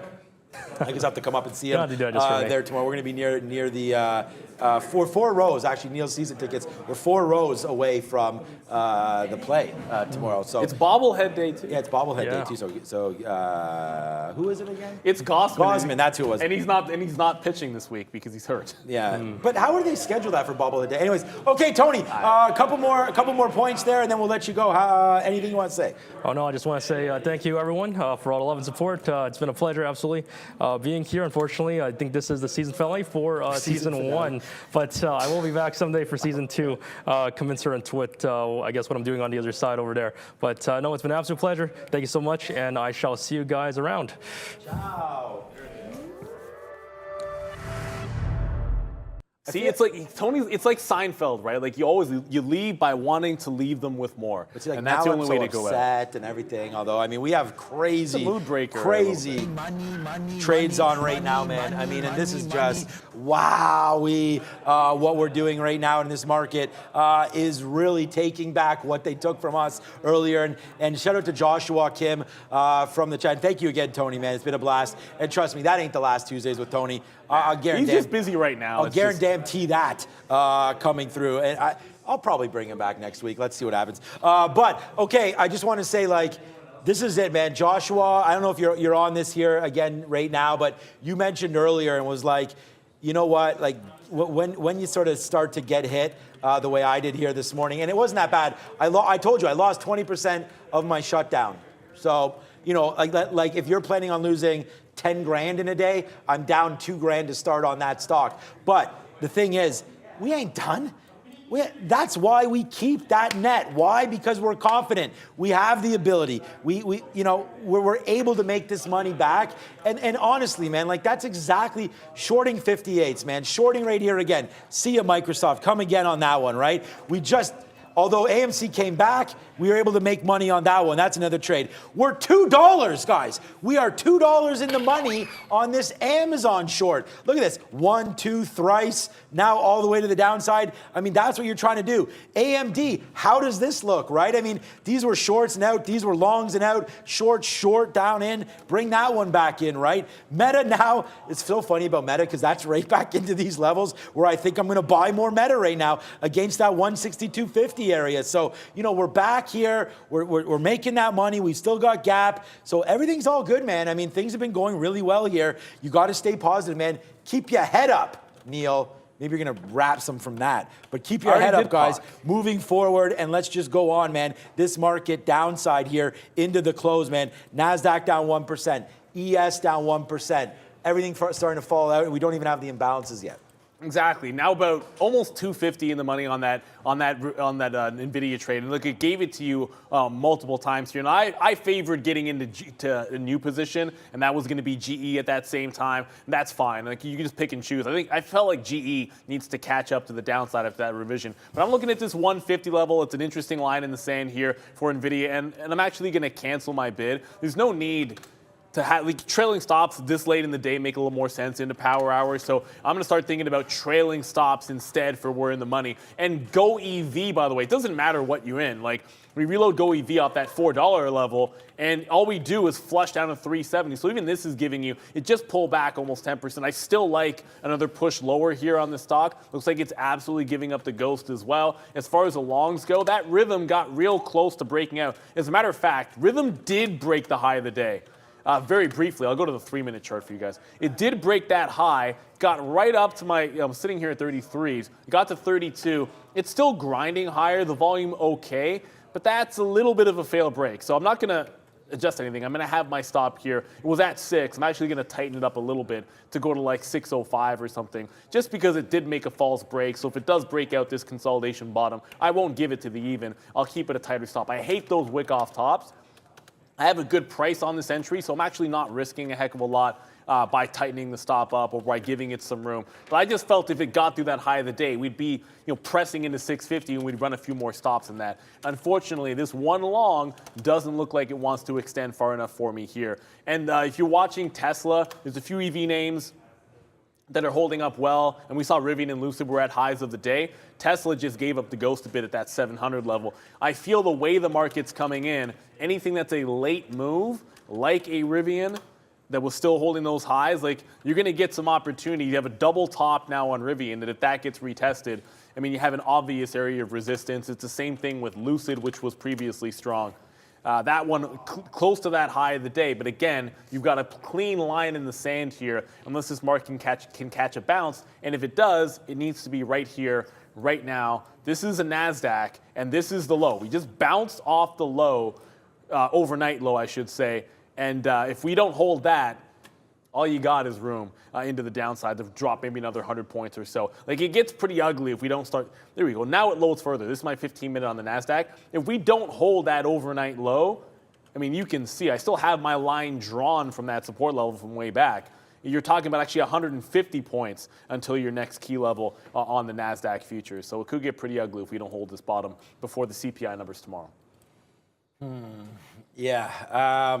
We are slowly getting out of some of these trades, obviously, as we don't have as much on of Microsoft as we did at one point. I mean, getting these all out on the downside as you start to tick lower. So I feel like when you get flush like that on the NASDAQ, where it just kind of, I mean, Neil just did the work, but like, you're taking out that level right there that we were bouncing up. Remember here I was talking about we were starting to make lower highs again, plus respecting this 50 period. Then there's the last one finally, and then there's the shelf. Broke and took down that level. So let's see if NASDAQ can make its way back up to the upside. Brendan will let us know. It's a little early on the imbalances, I guess, but we'll wait to that as well. If you can, guys, hit the like, man. Hit the subscribe. Hit everything you possibly can. Let's get motivated here and then bring this market back down. And once again, thank you so much for watching, man. It's been a big show for us. The morning show was great. It was absolutely fantastic. And I think that we just had the fun.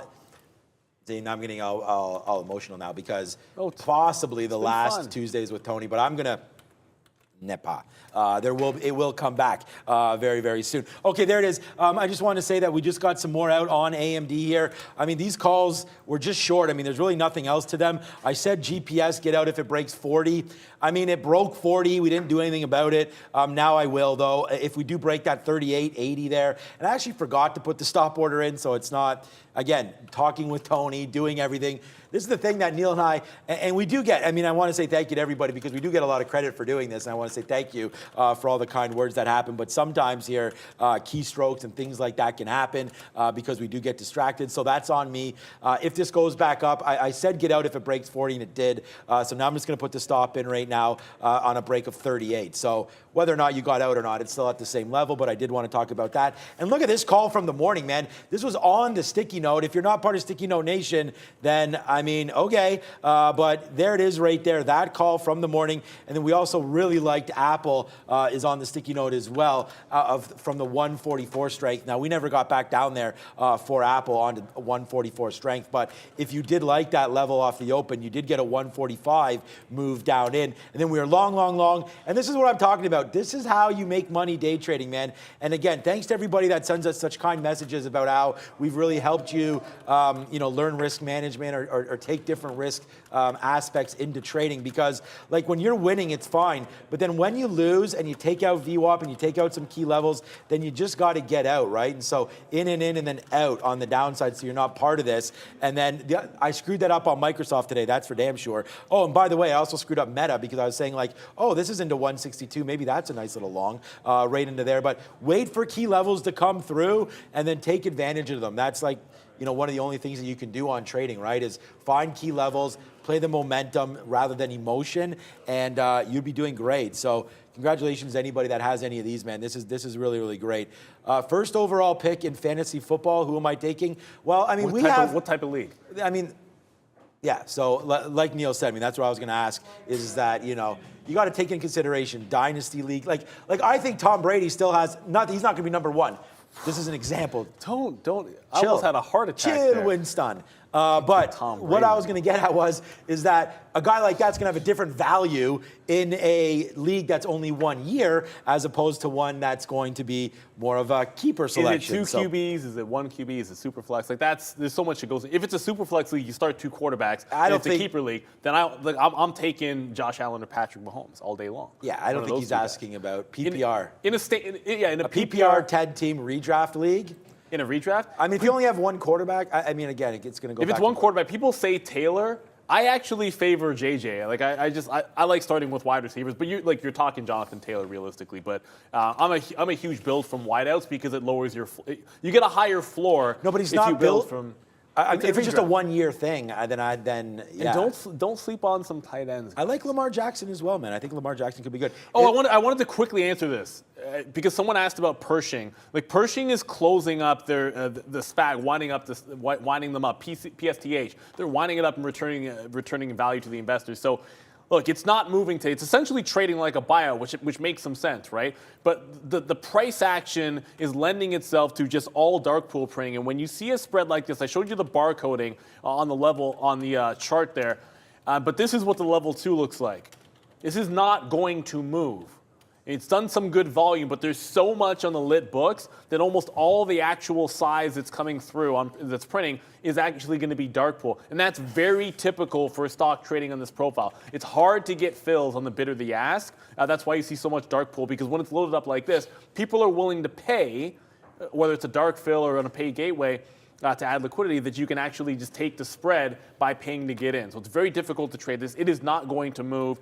I don't expect to see any action whatsoever. We are getting some action on at least one long. And I'm going to hit this one. We'll hit the... Ow. Because there is a long that is working. I said the rhythm is going to get you, and this one is still trying to break.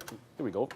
Didn't flip for some reason when I typed it in and hit enter. But we just had another volume spike, the biggest of the day, through the high of the day. Finally got some shares out for the first time at better than 1-to-1 up at 630. I'm in front of 650. If it breaks 650, I'm looking $7 here on RYTM. Thank you, Brendo. I was just going to mention, guys, a really great tweet from Jonathan Farrell from Bloomberg this afternoon. It's a little tough to see. Maybe I can zoom in a bit even more. There we go. So these are all the banks and their projections of what is to come tomorrow. So June inflation estimates for tomorrow. It's worth noting a number of them, and I mean a number of them, are higher than what the, I guess, the average is. So 8.9, 8.9, 8.9, 8.9 goes all the way down to 8.6, obviously, at the bottom end. But if I flip over to this screen, you can see Reuters right now at 8.8 as well on the June year-over-year numbers. So good look there for all of the banks here putting out their estimates, guys, today for what's to come tomorrow. Well, I don't know if it's a good look. It's good to get the look. It's probably not a.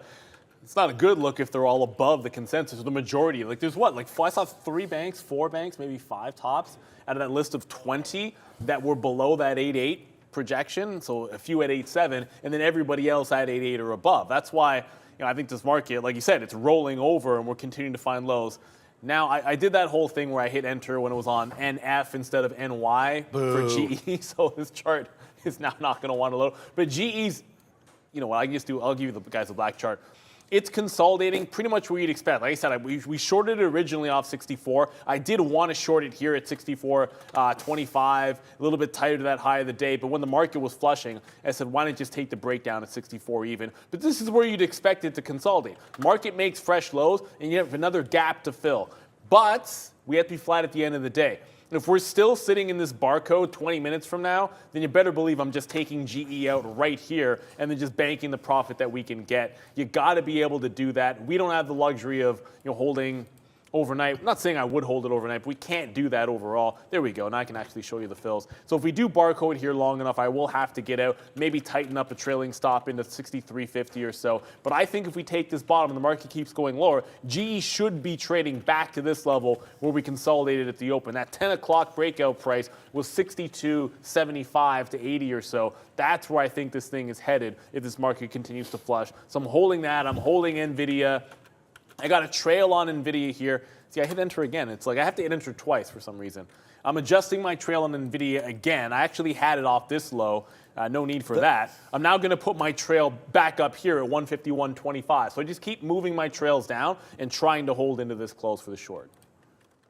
The thing about your software is, and this is the thing, I'm quite frankly tired of you complaining about the charts. The reason why, we've already upgraded the version that you're on. I'll go when I have to. Yeah, I know, exactly. And there's nothing wrong with that. And I'm just letting you know, I've been on this now for like 2 months, and it's been pretty clean. Yeah, look, yeah, there. See, so go to Neil's screen. Stop bitching if there's no... So here's the best part. This is my NVIDIA chart. This is my NVIDIA black chart, which is absolutely fine. Like, it's just, there's nothing wrong with it. It's just like this one, for some reason, the one I'm showing you guys, is missing data from 12 o'clock, which does make the short look, actually, I love this look, because if you look at it, you don't have to worry about the past. No, but it shows you the wick top. It's like it cuts off at the perfect time. It shows you the wick top at 153, and oh, look at that gorgeous short, but that's not what it really looks like. You actually battled that level several times here, but it was this move that got me to shorting it. Don't get me wrong, like it was putting these breaks at 153, but when it put in this last wick high up there, that's when we really liked it. And NVIDIA, just like everything else, I mean, everything is falling. I don't want to pick on one name and act like one is better than the other. If you got shorts, they're winning. End of story. Brendo? Including Bitcoin, guys, making a pretty big move right now, back through 19,500 to the downside. So just saw, I mean, Coinbase falling with the market as well, but decent red candle currently for BTC as well. Oh, that's not happy news either, Brendo. Yeah, Bitcoin getting absolutely clapped. I just want to say, and Brad talked about gateways and stuff like that, so I just got to fill on ARCA.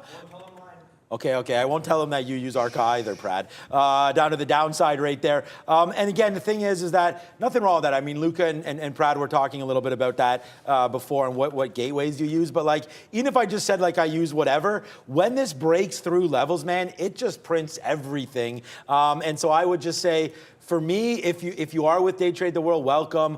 And talk to your trading floor development team, but there's a schedule out there. And for me, most of the gateways will pay the same as far as a rebate is concerned. So, just use one that you feel like you have confidence in. And that's really the only thing that matters to me. Like, and I say ARCA all the time. It's honestly because an ARCA will print with a P and it will show up here as ARB there for the book. And it's just like, I trust it. It's pretty stable. They give just an average rebate there. So, I'm pretty happy doing that one. And so if you guys want to know which gateway I tend to use more often, it would be ARCA. But at the same time, that does change up a little bit there time to time, right? Like, for example, I'll give you another one right here on NASDAQ there. I route it out with a NASDAQ scan key. So, and I don't know where my fill would be here because it routes it out. So what that means is you're going to get filled on different platforms, right? So different gateways. So as you look here, and it's going to be hard. Can you zoom in a little bit on that? I hope you guys can see this, but there's all codes here. D's, K is EdgeX, B is BossX, J is EdgeA, Q's right there is NASDAQ, right? And you can also see here some of the prints coming through on the midpoint. So you're looking at a stock like Gap. Look at all those shares that went through at midpoint, followed by a bunch of D's, which are dark pools. And here at Day Trade the World, we have access to pretty much every dark pool you could think of. Some have advantages, some don't. So, pick your poison as far as routing is concerned, but I think that's the most important thing. When you're removing liquidity, make sure you have a routing key, and I'm proud to say that I use NASDAQ Scan for that. So, Same here. you know, yeah, same with Neil. So just find something that you Actually trust. I always say this too when we talk about this. I always have 2 routing keys set up because a routing key access to every single gateway. It sends to one and then fires liquidity to all of them so that you can get the best fill possible. I always have 2 set up because what happens for whatever reason, let's say we disconnect with NASDAQ, well, I don't want to lose my primary key to remove liquidity. So I always have at least 2 set up even if I favor NASDAQ Scan. I'm an EdgeX guy. I use EdgeX and Edge A heck of a lot. But it doesn't, I'm with you, Sean, it doesn't really matter. Like I'm actually, like this order on GE, I'm sitting there like I'm EdgeX. I just said I like EdgeX. That's what I'm sitting on the offer. My bid's on BYX. Like I can put it to Boss X. It doesn't really matter. That's one where if it slams down, I just want something the algos will pick up where you pay to add liquidity, meaning they're the first things removed, and then you can catch that bit of a fill. I just want to check back in because when the market's flushing like this, I mean, I got out in front of 54 on Softy, and it got down to 53.30, and I look back to that 15-minute chart that I went to, and it's a messy-looking chart down here for where you'd find support on Microsoft. So there's nothing clear about this, I think, until it gets to 252. Like, how crazy is that? We were talking about 262 support this morning on Microsoft, and now I'm actually throwing out it's coming out of me 252. I did not see that coming. Maybe we'll be playing off that level tomorrow, but that was a pretty decent level down here for Microsoft. But some of these resistance levels, we've been saying like resistance matters more than support, and you can certainly see that being true. Like you definitely have more rounding off of the top, lower highs on resistance than you do. Like support's just like same price, same price, same price for like a few days in a row. Like you're not really getting the same higher lows and then eventually catching a breakout. Like you're getting higher lows off some of these levels when we are seeing them. Just going to go back to the one long that we do have because that rhythm is starting to run out of steam a little bit.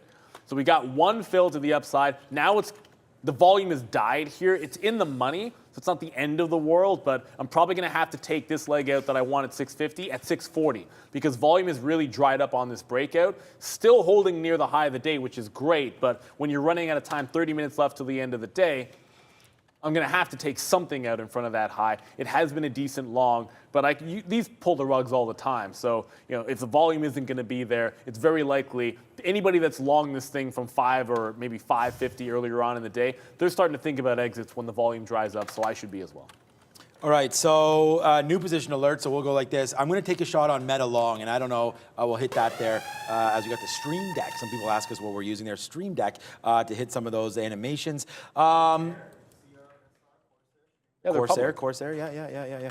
Pratt, don't worry, there's nothing to trade. Just chill out there, wait for the close. The man in the red shirt, man. Okay, Pratt was actually right. I mean, when he came on the air, I think the market was up, and he's in a blood red. There's a shout out to the Crips are red? I don't know. Okay, there goes a Meta rate now, back up to the upside here as we're starting to go. Now, hopefully we can get something out near 163 on Meta. Already in the money. We just took that trade right now. We only got a 68 long, but there's 20 cents if you wanted it there. Hopefully it goes up even higher than that, obviously. We're not waiting around for that. Amazon still ticking lower, man. Prime day or not. This one making new lows here as the day goes. And again, this is what I'm talking about, man. Like I've made back 50% of what I was down already today. So today now, kind of in range of a normal day for me. But here it comes back down into the downside for Amazon. It's not normal because I'm red today, but that kind of sucks. Let's see where this market can go into the close. I don't really have enough risk on to get myself into the green spot, but we do have enough risk that we can make a decent amount of money back here as this market continues to make a move to the downside. So $3 or $2.50 in the money on Amazon, 70 cents now on AMD as that's kind of chilling out here. So we've taken a couple outs here near 80s and 90s. So that's been okay. I mean, that's not been okay. That's been absolutely fantastic. But that's a level there for me. And then AMC, which actually, you know what? Let me put a bid on there, and we'll see if we can get filled. So we'll see if we can get a 61 fill there. Oh, did we just get that there? Oh no, we got a 57. So it just went down. We got a 57 or a 58 there. And again, just into here. I don't know if I want to necessarily be short AMC. It's just it broke this level there, and as the market was cranking, I actually thought that AMC would be a little more aggressive to the downside there. But you could see boom, boom, boom. We must have not. I missed a candle there, one candle there where we got that 58 fill. So we'll see. I just put a bid at 61. Maybe we can get that fill coming back in there. And you can see, look at the level 2 there. This is what we got to look at. Look at all those N's. That's the New York. That's K's for EdgeX, right? So that's how you can sort of tell which gateways are filling.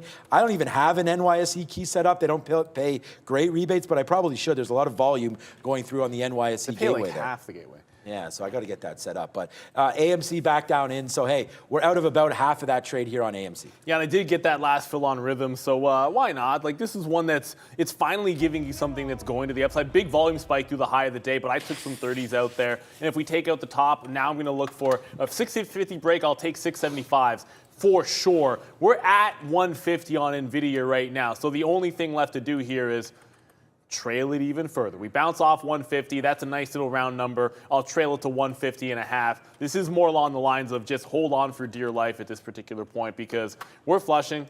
It is what it is. There's been multiple chances to get into this ride. You just want to make sure that you are grabbing that profit. We have an early look on those imbalances at 350, and they're small. It's like 240 million or whatever it is to the sell side. So I think the market move that we're experiencing and maybe that support on the NASDAQ is a little more important than a rather small imbalance that we are looking at. Although we did take out that level. Sorry, no, check that. We're pretty much on that key level in the NASDAQ. We actually have not taken it out. That's my apologies. We are there right now, 117.30 on the NASDAQ is a pretty key bounce point. So if we chew through this, and like I said, there's so much room to come back in that it's just ridiculous. So hold on to your shorts. I'm just trailing them at this point. GE is about to break that consolidation, so even the strong names are giving it up. I guarantee I'll look over at Lucid and be saying, or Lucid or Rivian or one of those other names that was at the high of the day. And if you simply shorted any one of them, I just like GE because of the news Brennan brought. But I'm sure if you could have gone to Lucid at the high of the day, any stock, same thing. Well, unless actually, that you know rhythm what? stock maybe. You know what? Lucid is still holding above VWAP here, so check that. Lucid is still holding up pretty well. That's the kind of thing you might want to file away there, how strong this name has been. And by the way, like we said, holding that 50-period moving average. If we do catch an up day, this is like 3 closes above, or maybe 4 closes now above the 50-period moving average, and resisting at the end of the day here, market flush. Not a bad sign here for Lucid. Maybe something I'll be looking at tomorrow morning for the long side of a trade. Of course, I don't know if I want to be in that trade before 8:30, but once the numbers are out, I think you're okay. Yeah, if you want to take some positions, you might want to take them now. Someone just put there, see, Gary Sheets, what's up? Yeah, CPI tomorrow at 8:30. So yeah, if you want to get anything short, there's the SQQs. If you want to take something 3 times, you're talking about SDOW there for the Dow. There's a lot. There's SARC as well, SARC for that. Okay, so we just took out a piece of Microsoft again there. I mean, this is what happens when you have shares on board and you can take pieces out. I mean, now it's going down lower and lower and lower, so maybe taking it out, not a great call. But there it goes, man. Microsoft now $3 in the money. That's Amazon and Microsoft both battling each other for biggest loser today, down to the downside here as they're starting to go, man. There it goes. Microsoft, just see ya later on this one. To have held everything there, we might have made it all back if we had held everything because, this is now $3 in the money, and that's similar. I think we took a $4 hit or something earlier on, but darn, that sucks. Nice little move downside here for Microsoft. And it doesn't suck. It's absolutely fantastic as we are short these names right now. And then look at AMC, man. See you later on that one as well. And I feel bad. And I'm not going to hit the Ape Nation thing. I'm just going to hit this timber because we called this one again. And down goes. That's nothing to do with deforestation, actually. I don't want to hit that one again. But there it is. A nice little move to the downside as we just take out some there at 50. We just bottomed out at 45. Let's see where AMC wants to go. It's going to be hard to keep your head above water when you're up 4 or 5% today into a falling market, into CPI tomorrow. So, man, look at these shorts that we have on. AMD now $1 in the money. Amazon $3 in the money. Microsoft, and the miss was definitely GE. That was about as obvious as it could be. Good call out there. Good trade by Neil. Good call by Brendo as well. If Tesla's not going down, then not by much. Well, I should have sold that stock anyways. And Roblox is holding that low as well.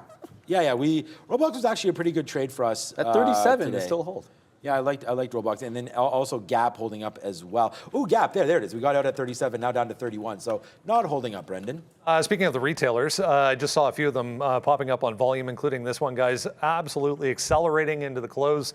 Dollar General CEO stepping down. That was this morning. This thing just flushed as well. 248 down to 245. Almost 3% here for DG, holding up though on the daily chart. The problem with the dollar names is like every time I have to look it up, like I vastly prefer like one of the three, and it's like I always forget which one has the better valuation. There's Dollar Tree, there's Dollar General, and there's Dollarama here in Canada. But wow, I mean everything is falling. But if you talk about names that where the chart doesn't suck, like the chart doesn't suck on the daily here, but the double top is pretty obvious up at 260. Then you get news like that. And this is what we mean about like don't necessarily in the market like this, like don't buy that high. This could be headed back down into the 50-period moving average. So I mean it's a little bit late to want to trade this thing today. But if the market does flush, I mean you're talking a 250 breakdown, room to the 50-period, and this has been clean trending.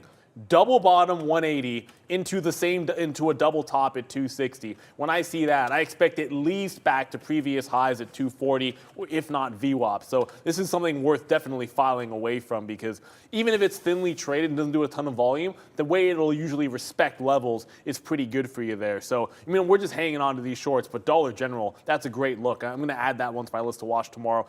It's just like I keep finding things that we like to the short side. We want to find things that are holding up a little bit. We just said Roblox.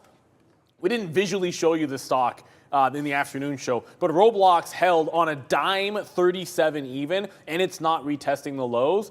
So at least one stock has a support level that we can like tomorrow morning, but it's below VWAP. It is showing some signs of weakness, but that 37 held like an absolute champion just this morning. Crazy wick bottom. If we can trade off of that, maybe you've got a bit of a bid that you can work with in tomorrow morning's trade.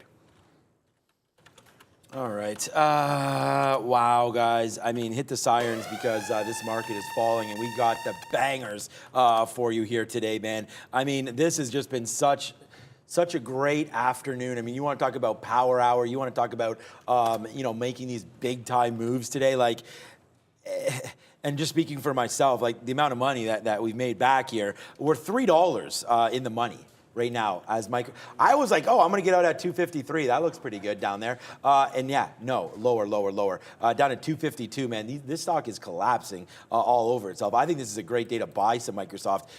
Not tomorrow's CPI, not a good day to buy it today, but this move to the downside, if you get any retracement tomorrow, if the number's not as bad as we think or something like that, I would be in here buying some Microsoft, but definitely not today, not tomorrow. Let's wait to see what happens on that 8:30 number coming there. And a big thank you to everybody today as well. Thanks for watching. If you haven't hit the like, I'm checking the like button right now. I mean, if you're not hitting the like button, like 942 with over 4,400 people watching, that is not good, guys. Hit the like button, please, ASAP. If we can get up to 1.5K right now, let's see if we can just double this, man. Let's get to 2K, actually, on that like button. I mean, look at the bangers we have. I don't know what else we can do here. I think it's been a funny show. We've had Tony on today as well. The finale. Hit the like button for that, man. I mean, if we don't get 2,000 likes on Tony's last show, then yeah, I think it's right scrapping that. So let's see what happens there on that one. And yeah, let's just, not rest on everything here. Hit the like button, then get right back to trading, man. This market is not done making moves to the downside right here. You know what Pratt had for lunch? He had Cajun chicken. Jail food. Exactly. Yo. When is your show? He just said jail I'll talk food. to you. What is he talking about? That's the story. This is what I'm trying to get at. So, Cajun chicken breast, okay? Okay. All right. Cut, sliced, sweet potato, right? Corn on the cob. Salad, spinach, nuts, raisins, all this stuff. And he goes, you know what he goes to me? prisoners get fed better food. I'm like, bro, you know, I'm sending this guy to jail. So I'll tell you this right now. Tell me that you live with your mom without telling me you live with your mom. No, not when even. When you call that jail food, I know you live at home. Look, Pratt, I get it. Your mom throws Forget down about his mom. probably way better than that. Look, my mom's will throw down better than that too. But are you kidding me? You get a catered lunch with that menu, and you can call it jail food? It's not even about the moms. If I didn't hurt my shoulder and my elbow yesterday throwing this, I'd throw it again at you, Pratt. But I legitimately did hurt myself a little bit. Like, it's just that you shouldn't do that. I should have warmed up. But come on, son. Come on, son. Wow. Oh, by the way, what? Yeah, he fell down there. Yeah, he should have fell down. That's a good thing that bear fell down there, or that bull fell down into Why the bear. is it even the bull when we're breaking lows? That's what I'm saying. That's why it was fell down. And like it basically took itself down there. So it was like, yeah, you guys need to change this up. On that note, we're just getting out some more here. It's 3:42, so we're about 8 minutes away from those imbalances. We'll come through there. No, Pratt's not fired. Yet. We like the guy. Yeah, he's okay. A couple more Guantanamo references. Okay, so now to the downside there. We're just taking some out on AMC. I mean, it's been a big trade for me, man. We put on pretty much a max position not a max position. I mean, the buying power that we have is quite enormous. But a position that I was pretty happy with for AMC to the downside there. So we take that, and as you can see, like, look at all these outs, man. Like, that's what we're talking about. You got to hold some, and I'm pretty happy that we did. We did get some 40s out there on the down. Or did I even get a 40? Maybe I didn't. No, my best out's 50. So we actually were waiting down here. We didn't get a 45, 46, but that was during the flush. So now we'll get some more out on the way back up. We are actually in now about less than 20% of our AMC position left right now, as we only have 7 minutes to go. We're running out of time. Yeah, we're running out of time, so I don't Which really... means I just saw that and was like, yeah, we're out of time. I just got top on rhythm there, so I'm going to take it. There haven't been many longs to be had here, but you know, this is why, I mean, when Brendan comes with a stock that's moving and you got a down market like this, maybe it's a small cap, but it actually had juice to it. And the key thing there, and I get it, a lot of times you're short this thing in this consolidation, and I would be too. But it's just about the risk to reward. You look at where it's breaking from, you look at that consolidation on the daily where it's slowed down, and then it's like, okay, well, that's fine, 1-to-1 off to VWAP on your 3-minute chart, but the breakout just has way more air upside. So I just felt like there's better chance that the longs would be emboldened to hold when they see that. They see more room to the upside. I think there's more people unwilling to sell it off if it were to dip down, and I favor the long trade. That said, it did push close enough to 7. I just took it out there. Get a nice 6. I think I got 6. I did get it. I got 666 as my out. That's actually a coincidence. I didn't mean to put that one in there. The high was 670 at the time, so I was able to get this one out. Tomorrow I'll probably look at this thing tomorrow and be thinking if we can hold 6 even, there's some longs that price. But if we get to $9, I'm shorting that thing for sure. It might get to 7 here, but I'm going to ring the register. We're starting to slow down on a few names here. The market trying to bounce. GE broke that consolidation, but couldn't get through 63 even. So I'm going to pop my bid in front of 63, tighten the stop so that I am getting out of General Electric. Just in case at 350, if the market does press up, then I'm going to slide my stop to 63.5 and then be bidding in front of 63. So it's pretty binary for me on GE. Similar thing with NVIDIA. We're just going back and forth at $150 even. I'll probably just tighten the stop one more time here to that 150, like maybe a quarter or so, as we have 5 minutes till the imbalances come through. Yeah, so I'm just going to wait, man. I mean, I know there's some jokes there on the chat about Pratt and everything like that. Yeah, no, Pratt's all good, man. Don't worry about that. It's all in good fun there. And that's what I'm trying to add. He's wrong, but... Yeah. I'm trying to add that to the show, guys, like more banter and stuff like that. So I like it. So that's good. Let's keep on that. All right, so... There isn't, I mean, I don't want to throw away money right now. I want to say shout out to Mohammed. He just said, thanks to me for mentioning about, the CPI maybe getting flat.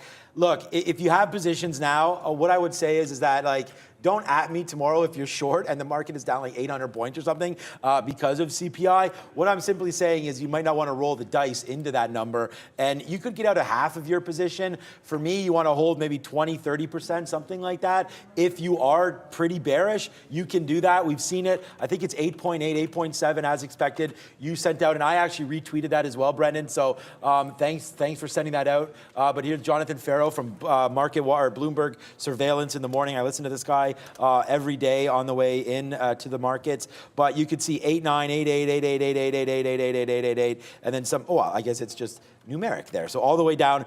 Visa, I guess, is putting out guesses right now. 8.6. Bank of America, 8.7. I mean, if there's someone that you trust here, I don't know enough about each one of these record on that reporting, but go over to or I don't know if Brendan, I don't know who retweeted it here, but any of us anyways, find us at Trader TV. You'll find one of us with that number there. So stay tuned for that. That's coming out tomorrow. And then the imbalances are coming out right now. So, I want to look at Twitter. Where are we right now? Yeah, so there we go. I said shorted until 34. The high of the day, 34.40. That one's not going to be a good one. We were waiting out for headline risk. Obviously, there was something today because Twitter's up 4%. I don't think that makes any sense again, but hey, there's something going on with Twitter, man, and some guy who's thinking about buying it or some controversy. I can't remember exactly who it is, but no, obviously it's Elon Musk. The bull case for why Twitter can go up is that you also have to remember this. There will be a lot of, when you get any stock gets in a buyout deal, there's a lot of like arb trading that goes on where you put some seriously heavy bets on the percentage that the deal goes through, the percentage that the deal gets priced to the downside. So you get these types of squeezes which are non-traditional. It's not some hedge fund leaning on a short like it's Upstart or a firm. It's actually just these like little arbitrage, like market making traders that can get caught long or short. And my guess is, a lot of them were thinking the short and maybe run some stops here today. But who knows? The other case could also be that people are pricing in that it will be a deal reduction as opposed to the deal not happening. I just got the trail out on NVIDIA. The market bounced a little bit there, so we'll ring the Reggie, get out there at 150.25. Maybe it heads lower. If it does, fair enough. That 153 was gold. I hope Trader Pratt held on to his as well. GoEV is the only thing left. That just made another press down. Looks like that 350 is going to be the last line in the sand that we're talking about this morning. But a couple of shorts there, one off that $5 fail, and then at that $4 level as well. So even dollars holding up pretty well for GoEV, Brendo.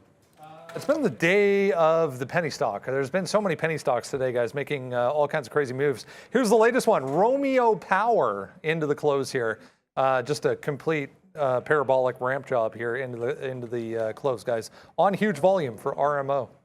Okay, before we go here, we have imbalances coming out very soon. We forgot to say what's up to Shan. Thank you so much for that super chat there. Thank you so much, Chan. And then thank you. I saw another one go through, coffee over here. Thank you, Prasada Beats. Prasada Beats, yeah, okay. Thank you so much for the $2 as well. That means a lot to us. We will throw that into the cup there and build it up and then buy something nice. So thank you for that. That's what we're doing. All the super chats just go right back into the show. So thank you so much to everybody for that. Once again, as per normal, that does mean a lot. So we are coming in here into the imbalances. Remember, they never work out for me. So I'm net short right now. So look out for longs. We're going to see if it comes in right now. I don't have many shares on, man. We got out of some more AMC there. Our AMD is basically flat, like we said. In Amazon, I still have a piece on. We'll watch out for that. And then Microsoft, we ain't worried about that at all right now. Brendan just gave us an update, and so did Brad there, sorry. No change. So looking at about a 200 to 300 million on the sell side, which is nothing. On an imbalance or on a significant day, you're in the B's for billions. So a small little milli right now shouldn't make that much of a difference. But here we go.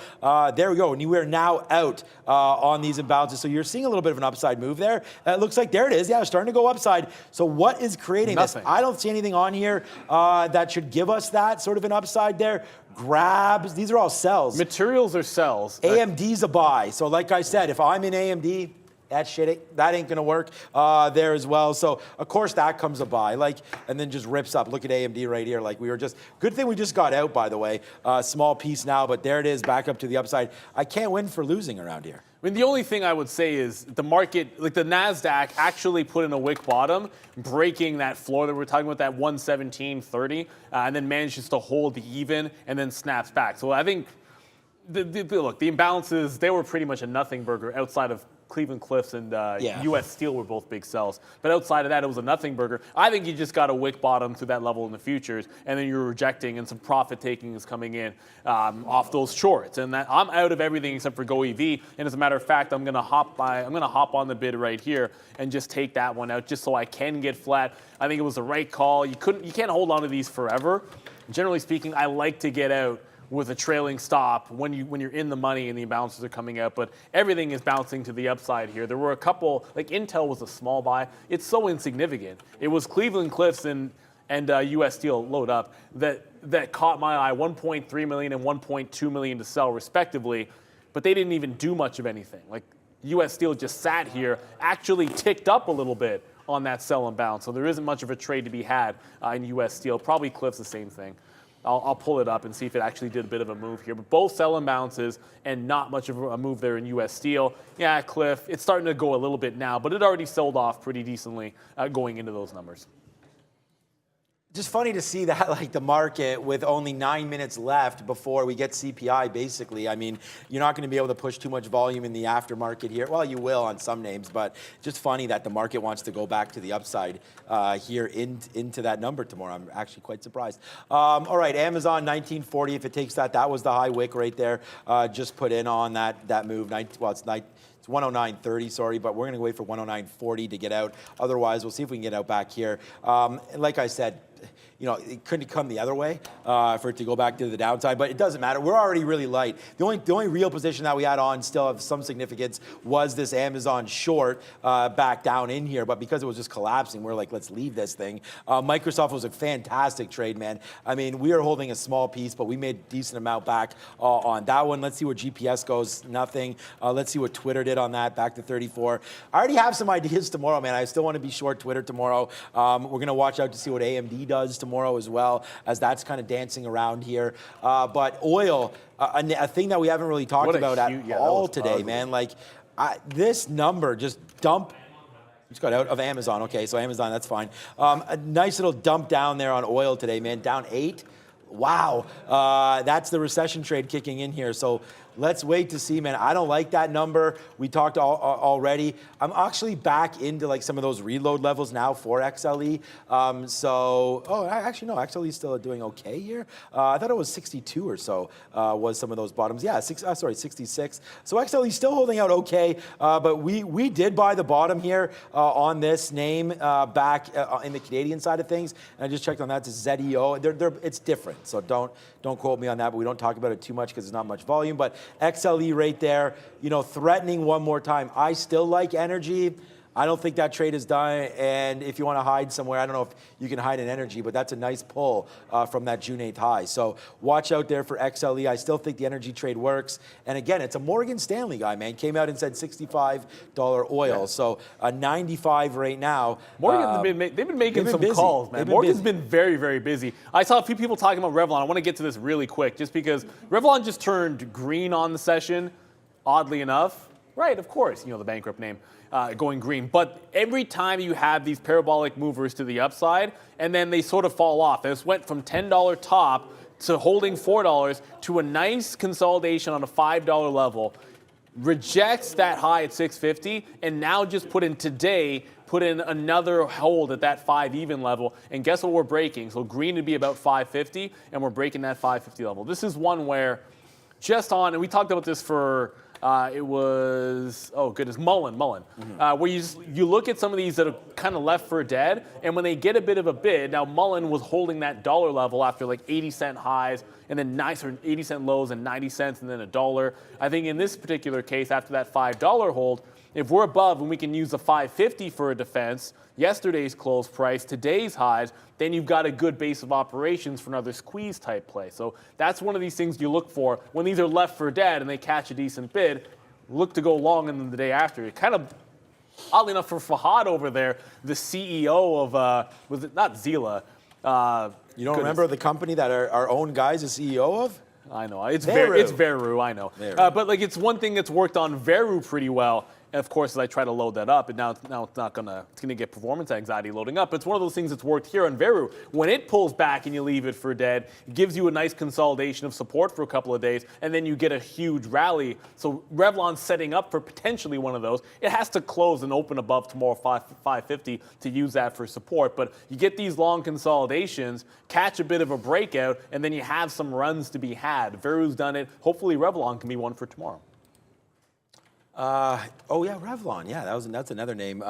Ripping and rocking around as well. Okay, so AMC, one more out there at 62. Let's see if it goes down. I mean, AMC is going to be a good stock for us today. So is everything else, other than Microsoft. But with only 3 minutes left, we're going to wait. Here's Microsoft. It's going to take out 254, and when it does that, we'll punch the last piece out there. Wow, I can't believe that was at 252 not too long ago. Hope to see some of you guys took profits. Like I said, we had about 10% left, so that will come out here. Just holding out for a downside move there in the imbalances. That just didn't happen, Brendan. All right, a ton of strength today, guys, in travel stocks, including all of the airlines on that note from AAL in the pre-market. Let's have a look at the earnings board here. I'll show you tomorrow morning is Delta. More importantly, however, we get JP Morgan, we get Morgan Stanley Thursday morning, and then Friday morning, Wells Fargo and Citibank. So the banks are on deck. Tomorrow, just Delta, though. We could throw UNH in there. UNH matters. No one ever trades United Health. That's the problem. All that. Damn it. Yeah, but I mean, we do get the banks coming through. That's a big move in UNH at the end of the day. That's a little weird. Nice little spike on volume. It does look the stock had a range of $10 on the day and then put a $5 bounce, but the healthcare sector has been relatively strong. That's another name which, off the 500 level, that's been relatively clean when it manages to hold that price. I like it. I like the sector overall. Did have one nice little dip. It was your one chance to get it off that 450. I didn't. I think you're looking at the 200 period now, trying to converge back. And like you're essentially having a convergence of the 50 in the 200 period moving averages here. So if you get a bounce off that instead of a cross, sometimes that's a pretty bullish sign to look for in UNH. Anyways, I'm getting ahead of myself. That's probably weeks away. Yeah, Delta better have good earnings. Yeah, they better. We'll see who comes out and drops it down tomorrow. There's Microsoft. Here's AMC. Again, only two positions left. Not much else happening. Let's check out on the big dog Apple here again. Longs got out of the way of this long, but look at that 145 again. You know, respected some of those pre-market levels there, including that dip right there, 145.50. Right. So watch out for Apple. Even though we're sitting here talking about like this is the end of the world, it's not even close, man. Apple right now 0.72% upside. Revlon looks like it's going to get ready to explode. Okay. I want to give a big thank you, a big shout out to Internet Enforcers, man. I mean, this last hour is exactly why these guys have the best YouTube trading channel, at Neil, at Sean. Like, that's exactly what we're talking about. SoFi is showing strength. Okay. Right now, so we'll check that out there, what SoFi is up to. But I think there's going to be a lot of strength in this market heading in. I know you just called it up, but let's just have a quick look here. SoFi, $6. I mean, what was the bottom on this? 450, something like that? SoFi's bottom, was it even that bad on the day range? Yeah, they're like almost 450, almost exactly there, 473 or something. They're the bottom for SoFi. So yeah, nice move back. For me, a lot of these names, man, we talked about them with Tony, that we had SoFi. There was Upstart he wanted to talk about. There's a Firm. I just don't think the time is right for this, but if you're gonna start to nibble and you believe in some of these companies, just do your work there. I really don't like any sort of company that's tied to Bitcoin right now. That is like imploding, including FTX and all that kind of stuff, man. There's exchanges that are getting cranked every day and going under. So be very, very careful about that. And there's the out on AMC. With Tony, Tony, it's last day for Tony for his Tuesday with Tony. But we've got Randy on the bell, and yeah, he's got him on today. So enjoy him. He's got the drawer. It's a little bit of a delay when I hit my. I was going to say we're a little bit behind on this I swear I hit it. Maybe it just didn't register, but it's in 2 and 1 actually, Randy. So ring it, buddy.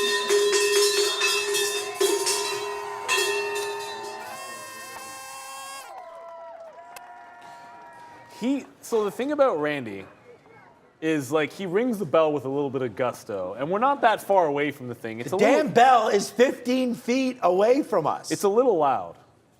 It's a little loud. Oh my God. Yeah, we're just playing around. That's fine. Cool, Randy. It's all good, man. Yeah. Thanks, Randy. Much appreciated, bro. That was a little loud, man. No. Yes. What is that in response to there, Randy? No, is that a shirt that you just show your wife? Maybe. Okay, yeah. Better to stay quiet on that one. Okay, look, this market, Brendan, I mean, we don't need to talk too much more about this as we've seen where it's gone here today, and we know what we're waiting for tomorrow. But why don't we recap at least what happened today, and then we'll look forward to tomorrow. Yeah, a lot of people getting out of the way ahead of tomorrow, it would appear. Here we go. Red, right across everything, in fact. 0.84 for the S&P, 0.75 there, 7.2 for the Dow, the NASDAQ, same thing. Crude, yeah, wow. Just unbelievable, as you were saying there, guys. 8% on the day for crude, 5 and 8.5, as we said. A big tick down at the end of the day there for both Bitcoin and Ethereum as well. Yuckity yuck, yuck, yuck. But the thing about it is like Ethereum, the best part about trading is you just care that the market moves, because the market moving gives you opportunities. It's not fun to see it go down, but obviously you see what you can do. And there's something going up all the time. Like there was some of those the low float names that were running, whether it was at Rhythm or maybe you had some strength late in the day in things like Lucid, although that came off a little bit. There's always a trading opportunity out there in an up market or a down market. And someone put in the chat SMED. I called it up. The stock, it looks like it's just getting bought. So yes, it must be up 200%. It's just a buyout. I don't know the exact details of it, but it looks like it's just a buyout. But someone asked me in the chat about it. I just wanted to get that out there.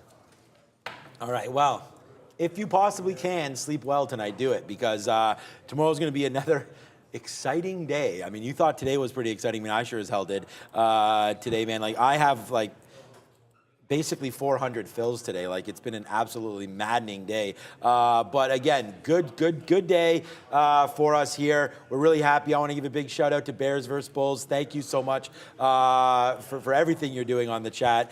We definitely have had a big improvement on that side of things. So thank you so much, Bears vs. Bulls, for everything you're doing and for retweeting our stuff and all the comments that you put on our videos and stuff like that. So a big thank you so much to that one. Look forward to talking to you again.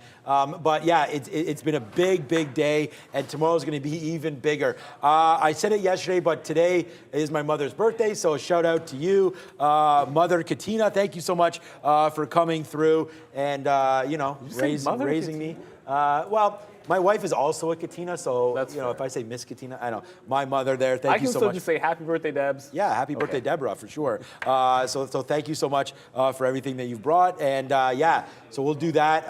Not going out to dinner tonight, but later on in the week, we will be doing that because great-grandma is coming out as well, 94 years old. So that's awesome. That should be really awesome as well. Yeah. She loves seeing the great-grandkids. Like, imagine being that old and then you're able to see generations down, like my 7-year-old. That's a reason to live. She has great. Yeah, it's unbelievable. So shout out to everybody that's got a big family out there. I know we both do. So, all right, let's move on and just get ready for tomorrow, Brendan. I mean, I don't know if you're traveling to New York or anything tonight. I don't think so. So we'll have Brendan there tomorrow. The only reason I say that is because that one time I was like, hey, any plans? He's like, yeah, off to New York in like 30 minutes. No, the reason why it was weird is because we had talked about what we're all doing over that week multiple times, and all of a sudden, out of nowhere, Brendan's just going to New York. It was relatively last minute. Let's put it that way. Yeah, okay. But anyways, yeah, great opportunities here. Watch out for Neil's AMC Trade of the Day. We had some good ones, but hey, thanks to everybody, Lucas, Fahad, everybody today. Not Justin because he wasn't on, but I'll say thanks to Justin. A big thanks to Tony as well for coming through. And if I missed anyone, and all those guys here. Brankles this morning for all the help he did. Prad, shout out to Prad. Right. Shout out to Luca as well and to Ian. So, hey, for everybody here at Trader TV Live, thanks for watching. Join us tomorrow, man. We're on at 8:30, but that's when it's going to be dropping. So if you're not logged in tomorrow, then, hopefully you're watching somewhere. But we'll see you 8:30. Sleep well, CPI. Ciao.